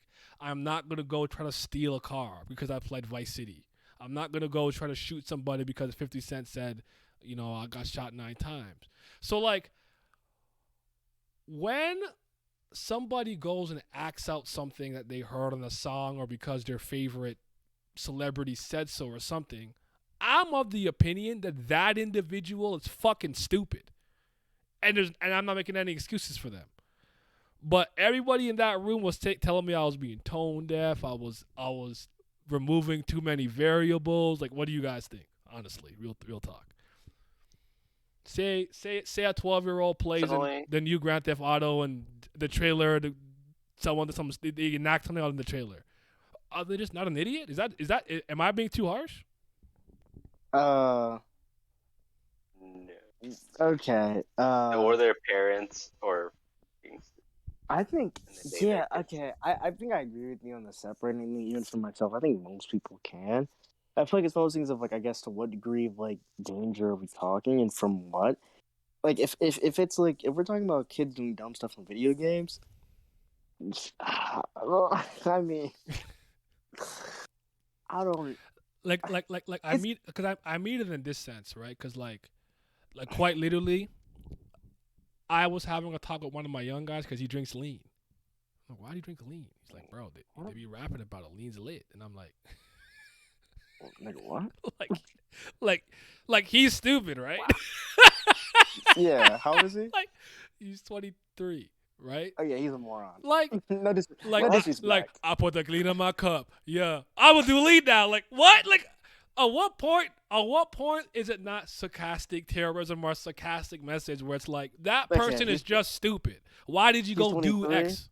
Yeah, he's 23. That's different. He's 23. I got no sympathy. It's much different. Kids are always gonna be hard. Because especially when you're younger, it's the responsibility of the parents like instill certain values, and the ability to like separate and look at situations like through like good lenses. Like, I don't know. Like, it was always easy for me to separate things from shows, and like, I think the worst thing like for kids, I would even say separating is probably like just scary movies because as kids you're gonna be scared by everything, so you might see a scary movie and be like, "Dang, I think there's a demon in the closet." So like that's not even like I don't think that's even uh Crazy, I guess. like yeah, like that's just like I think that's like normal like things that you would like whatever. Like even adults are like that sometimes. Like but like if we're talking about like you see violence in a thing so you enact violence, there's some other underlying issue I think that needs to be addressed Yeah. probably by the parent that they're not checking out for or like doing. So yeah, I think that just kind of comes down. Depending on the age, the onus is probably more so on the parent. But like again, that's such a depend on the age. Because if it's like under 10, definitely on the parent. Middle school, maybe high school. Like it's one of those weird things of like if you were never instilled values ever, that is the parent's fault. But then it's also weird. Like sometimes when you're older, it's like how much can you put onus on the person at a certain point, even if they weren't ever taught any better. You know what I mean?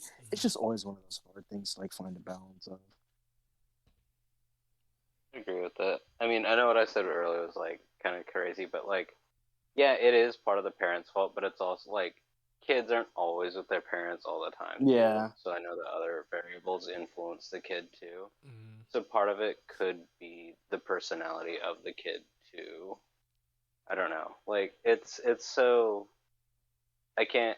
There's no one answer or two answers for it. There's so many different things that could play into it. Mm. You said the media can affect their personality to a point while blaming it, but blaming it is bullshit. There's usually a more important factors in their lives and people do shit like that. Okay, so kind of what you were saying, Miles. So maybe, but like, okay, so again, fair enough. Like maybe I'm wrong. Maybe I'm harsh on that because I'm just like But I do I agree don't with you think I'm too the on that. smartest Like person after a to certain ever point, you walk the should earth, know. right? I truly look at myself as pretty average. So it's like if I, the average man, could go through like I just feel like other people should be able who are even smarter than me should not go through some of the things they go through. And obviously different circumstances, areas, life, socialization, upbringing, social class, nationality, ethnicity, all those things matter. I'm not trying to remove all of that. But I guess my follow up is what do you attribute what do you attribute to a person who kind of stays a free thinker in the sense that even if they do fall for indoctrination to some degree, they can break it easily. I think that's impressive. More impressive? I'm saying, but like, What? what's inside of you that gives you that ability? Like, is that an intangible you're born with? Can you hone that skill? Like, how does that work? Because I like to somewhat say like because of the way that I was taught to research, it's hard to like get me into some weird group or cult or something like that.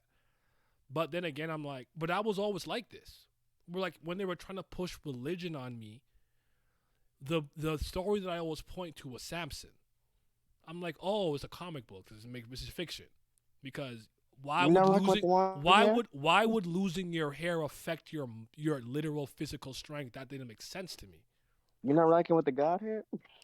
Just my point was, they're trying to convince me this happened, and I was like, no, it didn't, because I knew it's intrinsically in some shape or form at the age of like 5, your hair is not affecting your muscles. Okay, if you're fast and you cut your hair, you're still fast. Matter of fact, with aerodynamics, you might be faster. Okay, like, I think are you bored with that? no. It's a genuine question. I don't think you are. I No. think. Well, I'm very much of a. I think nurture is like literally like 95% of how everybody is genuinely. Uh, I think, especially, I think for at least if I'm gonna speak about myself, I don't think I was that case. I think I accepted a lot of shit that happened to me. I don't think I really started like looking into and like desiring more things until like probably high school. It wasn't until when I started like looking at different answers and doing that. But I'm trying to remember how that came to be. I think that just came out of like just a desire for difference or something else because I just didn't like what I was seeing. I don't know. Like it's one of those weird things. I don't know if there's like if there was like some weird specific change in second stage Miles turning third stage. Like I don't know if it was that. Maybe Echoes, Acto City. I feel like a lot of changes are so subtle and so over time that it's impossible to pin down when someone specifically changed you did this. But I don't think I was born with it now. I do think it was something that I learned, maybe unintentionally.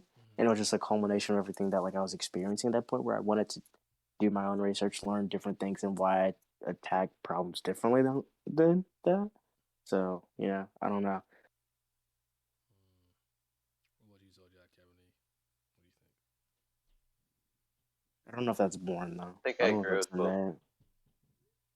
I think for the most part, I could agree with you guys. Like, influence does play a lot in who you become, and I think there is a small part of it that might be a little bit different that separates you from like other people depending on like I guess just your personality. But yeah, like I remember there was like this one argument I got into with someone and they're just saying something like, "But when you do this, I have to say this." And I'm like, "No. You're thinking about what you're saying before you say it. You're making the conscious choice to do it. Like, or are you really just a slave to your own like emotions?" And I kind of question that. Hmm. I think So, if you could be controlled emotionally, anyone could control you. I do believe that. so then that's when I started to think about it differently. Like, well, not everyone could think like I do, I guess. And it kind of made me think a little bit differently about how other people thought. Mm-hmm. No, just I don't know. It was the first time in a long time that I had like a thought like that, and everyone in the room disagreed with me. So I'm like, am I actually crazy? Like, it doesn't make me necessarily doubt what I'm saying, but it makes me wonder if there's a blind spot that I'm completely not considering. If everyone in the room disagrees with me, that's very rare. Mm-hmm. I'll be honest, doesn't happen often. Usually, I have at least one person like, I hear what he's saying, or at least but like they're like, nah, you bugging. And I'm like, really? All right. Because I truly believe if I come on here and I'm like, drop kick a 3-year-old and someone does that, you're an idiot. Why would you listen to me? I don't think I should be held responsible for that in any shape or form. I guess it's kind of where I'm going. But Right. I do think maybe your position and matters, and if it's something you're kind of like slowly subliminally putting in there, maybe it's not a good idea. But I was just wondering, and then I was wondering what kind of person or mind do you have to have for these type of things to pretty much never affect you? If it does, you can break it quickly. Because I've met people who I would argue fall into little pockets and get sucked into certain things. And you're like, oh, no, this is actually crazy. And hit a step back pretty quick. If that makes sense. So I I was think wondering, you. yeah. I think those are the things so you like have to what you're instill. saying is, Like I think that like this this is like a different rabbit hole altogether because this is my actually I think with most I mean I think like 70% of people in the world shouldn't be parents because I don't think people are ready. But I think these are things you have to instill like at an early onset age. Mm-hmm. You have to instill the ability of independence, but like what's the word I'm looking for? Appropriate independence for specific ages. Like not independence for independence sake. Like you probably shouldn't just leave your 4-year-old in a different room and just let him do whatever the hell he wants. Like In a everything room should full of be knives, within oh, you'll figure it out. yeah, like everything within reason. But yeah, I think you have to that'll be like, fine. but you have to uh give independence, but you also not mold. Yeah, I think mold's an appropriate word, but like whenever you're teaching kids, whatever it is, always allow for other opinions or explain how certain things come in the way they are. Like, and it's hard for me to think of a specific example as of like right now, but like, I feel like maybe this goes into the issue of teaching. I think I don't say things are too objective that like we're forced to think in one very specific manner, Mm-hmm. which kind of creates this bad mentality of people accepting everything as is. It's kind of like when I went to one of my econ classes of like we're literally bred to be sheep in a sense because we're not like learned to be critical. We're learned Did he, Miles? Oh, I thought that Miles. was me. So Okay, I did so for a you did second lag too, out. but I looked up Bill Discord and I saw that you. And flashes to workers. We're good for you. Sorry. Okay, there's like 6 seconds that you cut out. Keep going. No worry. I'm just saying, like, I'm curious if, like, the educational system that we have, and maybe I don't know how much different Canada is from America, but, like, I think we're so one note with the way in which we learn information that, like, maybe that also goes into why people are so one note to when they're talking about things and they don't really see things from different perspectives, because it's like math is very specific, science very specific. English, we don't really do critical thinking like that in English. I feel like it's very. It's been so long, but like it's very one note as well. So I wonder if that also kind of breathed into it. Of like, you're literally since a kid Did your teachers at a thought young to age teach think you to be very skeptical? specifically. I guess would be one thing I'll ask. No, Okay. the first teacher I've ever taught me that ever said was my honors physics teacher senior year, and he said the most important question to always ask is why. And it does not matter who's asking the question, if it's a figure of authority or whatever. The important question is to always ask why. He was the first teacher I've ever had that told me that. I was 17. Oh, Remember who jeez. told me that? Can't Like, remember. think about how crazy that is.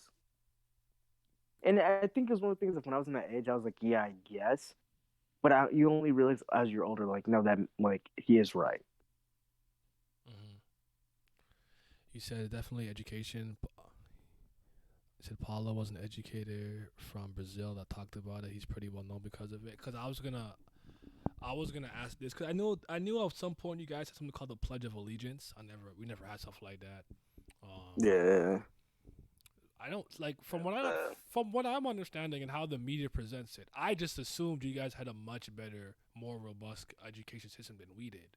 Through Hell Ivy no. Leagues and all those kind of things too. I just assumed that. I don't obviously don't know that for a fact, but that was kind of my assumption based on how things are portrayed. Because right, I don't know how good our education system is, especially now with I'll argue a lot of your country is going the way that we do with like the whole gender and just acceptance and super progressive leftist push. So I don't know at this point, but I do think that I did have some early teachers that were like pretty good. But when I'm thinking about what you said though, I think I was about 14 the first time a teacher really challenged a belief system. And it's actually something that I've heard. I don't remember the experiment or the person who did it or the teacher who was well known for doing this, but I assume my teacher got this from them because I remember being asked this in a social studies class. And essentially, teacher asked the class if you were, in the time of slavery when it existed, and he started with like everyone who was like, a person of color, would you have opposed it? And everyone obviously applying modern contemporary ethics and morality all said, of course I'd be. That's so. Slavery's just the worst, right? And I'm in my head, I'm like, I don't believe that for a second, but I wouldn't be mad at you for that, honestly. I wouldn't hold out against you, even though I still think it's kind of fucked up. But I don't believe that for a second. And I remember my teacher basically saying, okay, so speak about something that you know is a very popular opinion that goes against the grain. Stand up right now and say that with your chest, basically. Basically challenged all of them, and none of them stood up. Like, you ever had like a moment like that? Because I do think that did have a pretty profound effect on me. Even though I was always a skeptical, non-trusting asshole. But, I don't know. I was a pussy in school. Do that again? I didn't say that. I said I was a pussy in school. I didn't grow a backbone until after high school. Oh. I was a rebel. I was a rebel. I wonder if that was Like, it too. I hung out with kids like that, but Go ahead. didn't really do much. Because I remember the first time I learned the word nonconformity. I guess, okay, well, I'd heard it the first time, I think, nonconformist in the South Park episode, but understood what it meant later on. Because I had a sociology, anthropology, whatever class. And I remember my teacher saying you're a person who's a nonconformist naturally because I don't know. I don't remember what she said exactly, but I remember this experiment. She said, "Go on." We had some type of chart on the board, and she's like, "Whatever you believe in, go on the board and mark it, whatever." And she started, and she did an X, and everyone else found out wherever they were gonna do it, and they put an X. And when I went up, I just wrote my name and I put a crown over the N for Naya, right? And then she kind of stopped it after the fact, and she's like, "How come?" She asked me, "Why did you not use an X?" I'm like, "You never said you had to use an X." Then she asked everyone else, "Why did you guys just go with the grain and just use the X and not?" And after and a lot of you saw what Naya did, and a lot of you still after when you went after him, you still chose the symbol X, and she wanted to know why. And then she was kind of talking about general agreeableness and disagreeableness and like non-conformity and conformity and stuff like that, to the point that I remember she used to use me to trick the class into certain things from that day on because of that moment. I remember one instance, I don't remember exactly how it went, but I had to basically help her convince the class that she changed sweaters when she didn't. And I was able to trick the class. I'm like, "Why'd you change?" Did you spill something on your sweater? Why'd you change sweaters? And she's like, "Oh, it was just whatever. And people are like, and like I convinced the whole class that she changed sweaters, and she was in the exact same fucking shirt. So I don't know. It's interesting to think about. I wonder if some of those small things had impact on me. I don't know. It's funny you say that because I always found influence or just like charisma to be just like such a powerful thing in subtle ways. You could just do shit like that. Like I don't know. In one game, I played fucking Duck Duck Goose, and I killed someone in front of everybody, but still somehow convinced everybody someone else killed that person, and I got away with it. Oh, wow. Because I just played it so confidently. Yeah, that. Sometimes I tell people, just because you said that with your entire chest doesn't mean I believe you. I'm gonna mute. My girl's home. Okay. Definitely look up Pedigree of the Oppressed. Might be an interesting read about the topic. Heading out, see ya. Okay, I will, bro. I'm gonna screenshot this. Miles, you still there? Mm-hmm. All right, I'm gonna end this. I actually don't know if you could tell, but I've been in a really, really, really big JoJo mood of recent. I actually reread Steel Ball Run and Jojo this weekend. Why? And what else did I do? Oh, I reread I basically had watched part 6. Hold on, give me a sec. I want this on screen when I'm saying this. All right, boom. Yeah, so part 6, like the anime, obviously I finished the second batch, and I watched that with my homeboy, and that was a great time. I had a blast. It was really good. So I ended up reading the rest of part 6 from that moment on to the end. And then I just ended up rereading Steel Ball Run and JoJo. But all I wanted to ask you was some of the stuff that we were talking about a little bit with like the ranking and stuff and whatever, and just a little bit real briefly and everything. I did pick up on a lot of new things on this read or reread, if you will. So I want to give credit where credit is due, like that. Like there's a lot of stuff where I'm like, maybe I didn't pick up on this because I was younger. I was in a more of a speed run mode. But I do want to say this for everyone here, just so I can list it off. I'm gonna start with my favorite, I guess Joestars or JoJos. So Joseph and Jolene are my favorite. Depending on the day you ask me, I might have Joseph first. I might have Jolene first. Right now it's Jolene. So I have Jolene at 1, Joseph Joestar at 2. 3, I have the protagonist of part 8. At 4, I have Jotaro Kujo. 5, I have Jonathan Joestar. Those two can probably change in the day you're asking me to, but I think the more I read into Jojonium and kind of saw how Araki modeling him off Clint Eastwood and all that stuff, I kind of see what he was doing with Jotaro, and I think he actually hit the nail on the mark, so I want to give him credit for that. At 6, I have part 4 Josuke. At 7, I have Johnny Joestar, and at 8, I have Giorno Giovanna. I actually want to state something that might be crazy. After my reread of Steel Ball Run, I dislike Johnny even more than I did before. That is not calling Johnny a bad character, because I've never said that. Not once have I uttered he was a poorly written character, a bad character, or a character that made no sense. I just don't like him. And after rereading this, I still don't like him. So I have to just say that. And I know he's a character that most people love from top to bottom. So I'm just gonna ask you, like, well, I guess if you remember your top seven, list that, and then like talk about Johnny a bit. I want to see what I'm missing here in terms of what people are actually like gravitating to. I'm gonna be personally. honest with you. It's been so long. Like, it hasn't even been super long, but I don't even remember Johnny's character that much. But mine were uh, Joseph first, Jolene second, Josuke third, but Josuke and Jolene could switch. Fourth, Jonathan. Fifth, Jotaro, part 4 and 6. Then Johnny. Then Jotaro, part 3. Then Not Giorno. sorry to interrupt you, but I gotta go. So it was good talking, guys. All right, I'll appreciate you coming check in. you guys later. All right, take care, brother. All right. Have a good night. Easy. Yeah. Tell wifey I said hi. Yeah. No, okay. So, I can explain. Yeah, I was to say just briefly explain. Diavolo. Okay, go ahead. That's the only one I think I can explain because I know a lot of people don't like Diavolo. I think Diavolo is actually like a pretty interesting. I think he's arguably one of the more interesting ones, honestly. I don't think he's lacking Honestly, of probably interest. top 2. I don't think he's not. Yeah. I don't think he's not intriguing. But go ahead.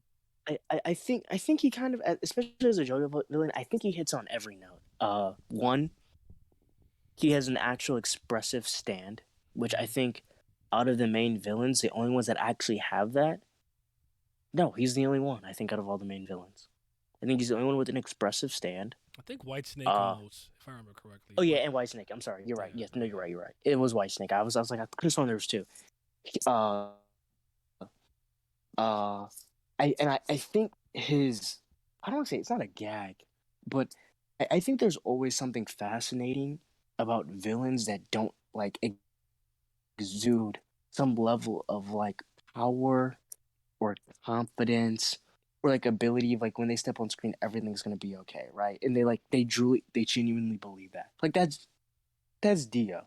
Dio's evil charisma personified. Absolutely. Like when Dio steps out onto the field, he knows it, and even the audience to some degree knows like, shit's about to go down. Relishing in it too, yeah. Yes, but Diavolo, and this he's like kind of like the same way I view the Kishin from Soul Eater, where it's like Kishin represents fear, he represents paranoia.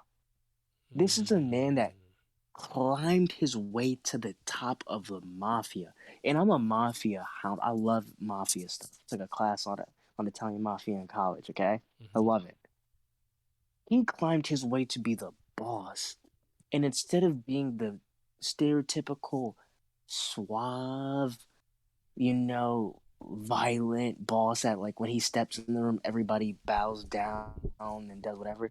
This man will be in a hotel room with the covers over his head, shaking in fear. I hope no one knows who I am. Like, it's so different. Like his fear or paranoia of being out to get. It's such a great contrast to the ability that he has, because his ability is so dominating from a physical standpoint to an also just hack standpoint. Yeah, like and I'd argue there's being so expressive. There's no reason to be that scared with a power like that. Like most people Yes. aren't gonna figure that out. They're dying against you. I say most, not all, but most people. Yeah, and that's why I'm like, dude, you can do all this and you're still afraid, and that's why I find it fascinating, because it's like he will do his best to just ensure that he's okay, and that's why sometimes I kind of wonder if like his power should have been like something more like past related, like his stand could like see the past events, and that would even feel more into his future, because he knows everything that has happened, but since he has no future starting anything, he's never sure of his future, so he has to use past events of like maybe a stand could like read into the memories of people where he can see past events as wholes, that he has to like look through the past of people to create huge amounts of contingencies for the future, but since he can never see the future, he's always right, they're never gonna work. I think that would have played more into like his character, and I think that ability works with his character more than time skipping. But I do think the concept of him still being so physically and Haxley overpowered, but still not having the personality for it, is still an interesting twist as well. I guess my question for you would be, with him, what do you say to like the argument that when it was his time to shine, we never really got to see him do anything because essentially he reveals himself, Silver Chariot Requiem goes haywire, swaps everyone's body. So even when we see him, he's not even in his own body, kind of getting to do the menacing things Yes, that I you might agree. want. You I might didn't like want that. from him, I and don't then you like have that that. stupid little orb with shadow and blah blah blah and yada yada, and then he got requiemed. Where I'm like, I generally think to myself, he didn't get that villain showcase in the last arc to the degree that I would have liked. Though he still took bodies, Yes, and I don't want to act like he didn't pack up Bruno earlier on in the story. that's So I don't that's why want to. Devol's my. Okay, go ahead. I was gonna say that's why I have him at like the bottom. But like, but I do think his fight with Bruno, I think that encounter was fantastic Yeah. because he came out of nowhere. He was in the shadows. Bruno was like at the boss, and one, even Bruno, he was outclassed, but Bruno still did like well. All things I think considered, for yes, the ability that he had against what he was up against with the information that he had, also trying to protect Trish and having like Passione outside and whatnot, I think he was up against a lot of odds and he did a decent job, all things considered, but he still yes. died. And I think his death was a good one. And I like that. So I think in that regard of like the ability shown and what he did with Bruno in that entire action, I thought was really, really good. Okay. And even though I do think Metallica, because I always forget the So guy's good. name, but I Risotto. think he should have won. However, I Risotto. love the fact that because I always add Dopo in when I think of Divalo because they're technically the same, like different personalities, the same body. Mhm. But I love the fact that this man has another personality that he uses as a cop out to move out in the world, and he I communicates with that. Like I also it's argue that's hidden to the probably point. why it makes sense his stand kind of has two abilities. Yes, Because his two and personalities make up the whole sum of his stand. Does that make sense? yes, His head and canon, that's why.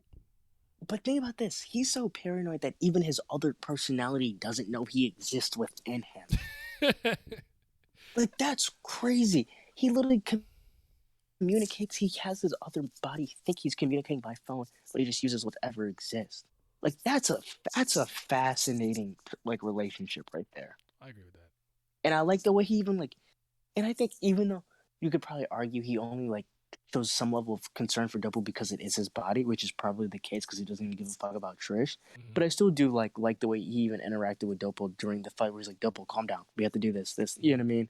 So I think that's why I think there's a lot of things there that make him good. But as you said, I think the ending of him not really have the proper showcasing is why I have him last out of all the villains. See, But I don't think he's that bad. Actually, I guess he would be last technically without the part Yeah. 8 kind of villain. But I actually would argue with the like not the mistake, but what Araki did with like the when you get to Jojo Leon, you'll see him. I'll leave that alone. But Diavolo was that I think they created because I think Araki's so creative, and one thing about him is sometimes with like a Diavolo where I think I would be like I think ultimately he missed the shot, but I really appreciate the attempt. Like this Yeah. is different. This is intriguing. It just didn't fully pan out. Because one thing about all of his antagonists that I really love for the most part is I truly think that he tried to do something very different with each one of them. Like you said, Dio, part 1 and 3, because it's his early writing chops, it's still like the 80s, things like that. I think he went for very traditional evil versus good. Jonathan is a pure good guy. Dio is pure evil. And that just extends into part 3. The Pillarmen, I think, are all a representation of ancient intelligence in a more modernized society, where they where each of the Pillarmen had their own like personality and hangups. ECDC can cry to like calm himself down. Wamu's a warrior and/or slash athlete, if you will, and Kars is get the mission done by any means necessary. Then you get part 3 Dio, which I think is just kind of a more philosophical extension of his part 1 part. Because I do think him being at the bottom of the ocean gave him a lot of time to think about many things. That's why you saw like Eniaba. What is the reason for life? And he's like he just like pontificating about so many philosophical things in the background the whole time. Then you have Kira, somebody who has no real world domination aspirations. He wants to live a low-key life and just murder some bitches and keep their hand in his pocket. Right? Like, completely different in the way that he tackled this small-town serial killer. And I think Kira is a fascinating character. Then you have the paranoia stuff you said with Diavolo. And then with Pucci, one thing that I think I realized about Pucci that I appreciate a lot right now is that he has a twisted faith that I really like, that I don't think I noticed before. I kind of went with the he's kind of a Dio fanboy, blah, blah, blah, yada, yada, but I think it's more than that. Does he have a reverence and respect for Dio? Absolutely. But I don't want to talk about Eyes of Heaven if no one's played it and they care about seeing that stuff, so I'll leave it out of it. But the way that Dio would go about his Heaven Clan, Eyes of Heaven. yeah. I think the way that Dio and Pucci would go about like attaining heaven are completely different, and how they would operate in that new world would be completely different. I do think Dio would do the I rule over everybody with an iron fist kind of thing, whereas Pucci's faith and belief in God, like hallelujah, all stuff, like I do think that makes him different. And I just think he's intriguing, and I actually like I like how he composes himself by counting the prime numbers. There's something about seeing it live, it moved me. When he's like, 13, whatever, and he's just counting the prime numbers, and he's coming up with like ideas and plans and machinations as he's doing that.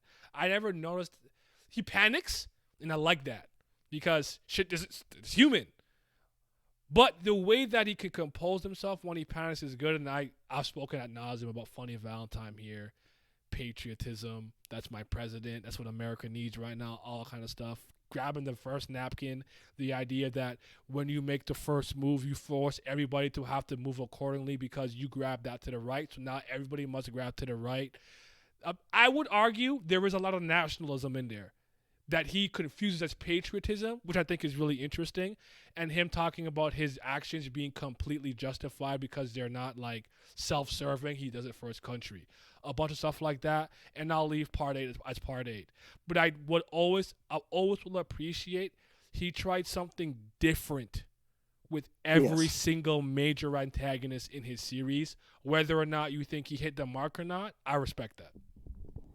And I think if this is like one of the weird things, because I think Dio's probably my favorite, but I always just put Valentine first, because I think he's just written so fucking good. I'm with you. That is just disgusting.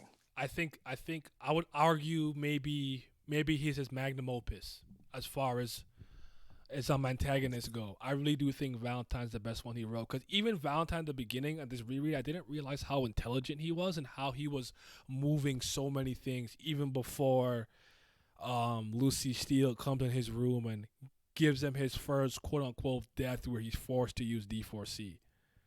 Because remember Hot Pants sprayed it with the scarlet I'm gonna call it skin overlay, but you know what I mean. Funny Valentine's he's just so fascinating. And I genuinely think when I just saw that, like, throughout all the things, he's just himself, I was just like, oh, he's different. Like, Araki made someone I've never seen before. I think him and Kira are absolutely his best written villains. I just think Dio was the most fun, the most hype, and honestly, he was just always in his bag. He's the catalyst for everything that happens in those first 6 parts, in a manner of speaking, right? Yes. So even when he's not there, he's there. Oh, he's not in part 4, but Eniaba was the one who had the arrows, who worked for Dio. Like, he's always involved, and plus there was like the zombie who was Okiyasu's and things' dad and stuff. a Dio minion, and when he died, he deteriorated into whatever immortal blob he became. Part 5, Giorno, obviously still Arrow stuff, and then Part 6, Poochie. Like, it's probably why I can't wrap my. I just think Diego was just demonstrably the worst version, and it's just not close to me. I even think that's Part true. 1 Dio was more interesting, honestly, for the most part. I think. Maybe I'm tripping. Wait, you said you like part 1 more than part 3? I still think Part 1 Dio was a more interesting character than Diego Brando. Oh yeah, I agree. Because I don't think he meant. I feel like Diego was. I think he tried to switch Diego to not be a villain, but he was more of like. I'm trying to think of an equal role in a different part, but he was so much more of like just an more everyday threat. But I think it was also one of those things of like a love letter to the fans of like still giving him certain Dio like things I that agree you with would that. love. That's well said. If that makes sense. I really like everyday threat. Like with the rumors surrounding him about him like marrying the 85-year-old and killing her and taking her money and blah blah and the stuff that happened to him and his mom in the past and how it shaped him and everything, and then him wanting to have like real political and military might. He wasn't like the kind of at that moment rule the world like kind of like megalomaniac Dio, but he was very selfish and self-serving. Like, no, I agree with that. I like that everyday threat. I'm gonna use that. I'm not giving you any credit either. No, I'm kidding. But no. And then Everyday threat. That's moving me. what was I about to say? I think I was gonna. And I think you could. Dio, we're talking about No, with Dio, I think you can also see how well Rocky's evolved because even the little part that you see of part six with Dio, you can tell he's still Dio, but even just the one scene with Poochie, it's like, oh, Rocky in one scene is added just an entirely new layer. You made him way more multifaceted and layered. Yeah, and I'm like, and this is just one scene. And this is where I'm like, you can tell just how much Rocky has grown. Yep. The writing has absolutely evolved over time in the years. Just real quick, if I'm gonna add all the like kind of major villains, so it would add Diego and all the Pillarmen, excluding Santana because he's a bozo. But my favorite being Funny Valentine, followed by Dio, followed by Yoshikage Kira, Wamu, and fifth is Enrico Pucci. At 6, I have Diego. At 7, I have ECDC. At 8, I have Cars. 9, I have Diavolo, and 10 will be Part 8. I could see myself moving Cars up though, because I'm about to do my reread of Phantom Blood and Battle Tendency. So I wonder. I told you why I had ACDC over him. It was just the one scene because it actually made me scared when he used Joseph's own prediction against him. Like, oh, then he's like, I met Sun Tzu. I was in China when he was around. I said, oh, that's crazy. Like the Art of War. He's like, you read that? I lived it. Like, oh, that's crazy. Like, and I really appreciated the moment where he's a nervous system and he's still trying to get the Redstone of Asia for Wamu and Cars, despite knowing that he'll never get to partake in that. And that's the reason that Joseph showed a certain level of respect and reverence towards Wamu and AC/DC specifically because of some of the intangibles of their character, where Wamu was a pretty honorable fighter, and AC/DC, despite him not being on their side, was somebody who fought for his friends, where Cars was not that.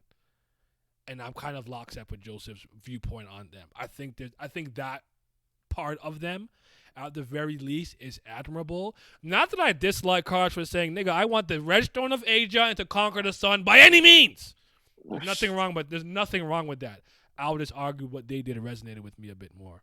That's all. And Wamu, I've always loved. I've always loved Wamu. I've always thought he was the best of the Pillarmen, and he was great. Just enjoyable because I will never, ever, ever, ever, ever, ever forget the real reason they have that awesome horseback Colosseum chariot match is because Joseph said, you know, I was the first person that was able to wound your face and ears, and I ain't even trained, but whatever. I guess you pussy. Kill me now. And he's like, nah, see me right now. He could have let that shit go. He could have let it go. He's like, he's looking at like cars. Like ooh, he could not. He really called out his manhood. Like, bro, I didn't even train. I did that to you. Imagine if I trained. I beat your ass. And the mom was like, no, you wouldn't. No, I'm pussy. I love it. I love it. I cannot. I'll never let that go. That's my favorite. That's one of my favorite JoJo moments. I will always love honor bound villains. Just always. That's just like one of my like tropes I like. Mm-hmm. That's what just solidified Wamu for me is just my favorite. Yeah, That's all I needed. I feel it. But all right. Goodbye. Did not end the stream. Try again.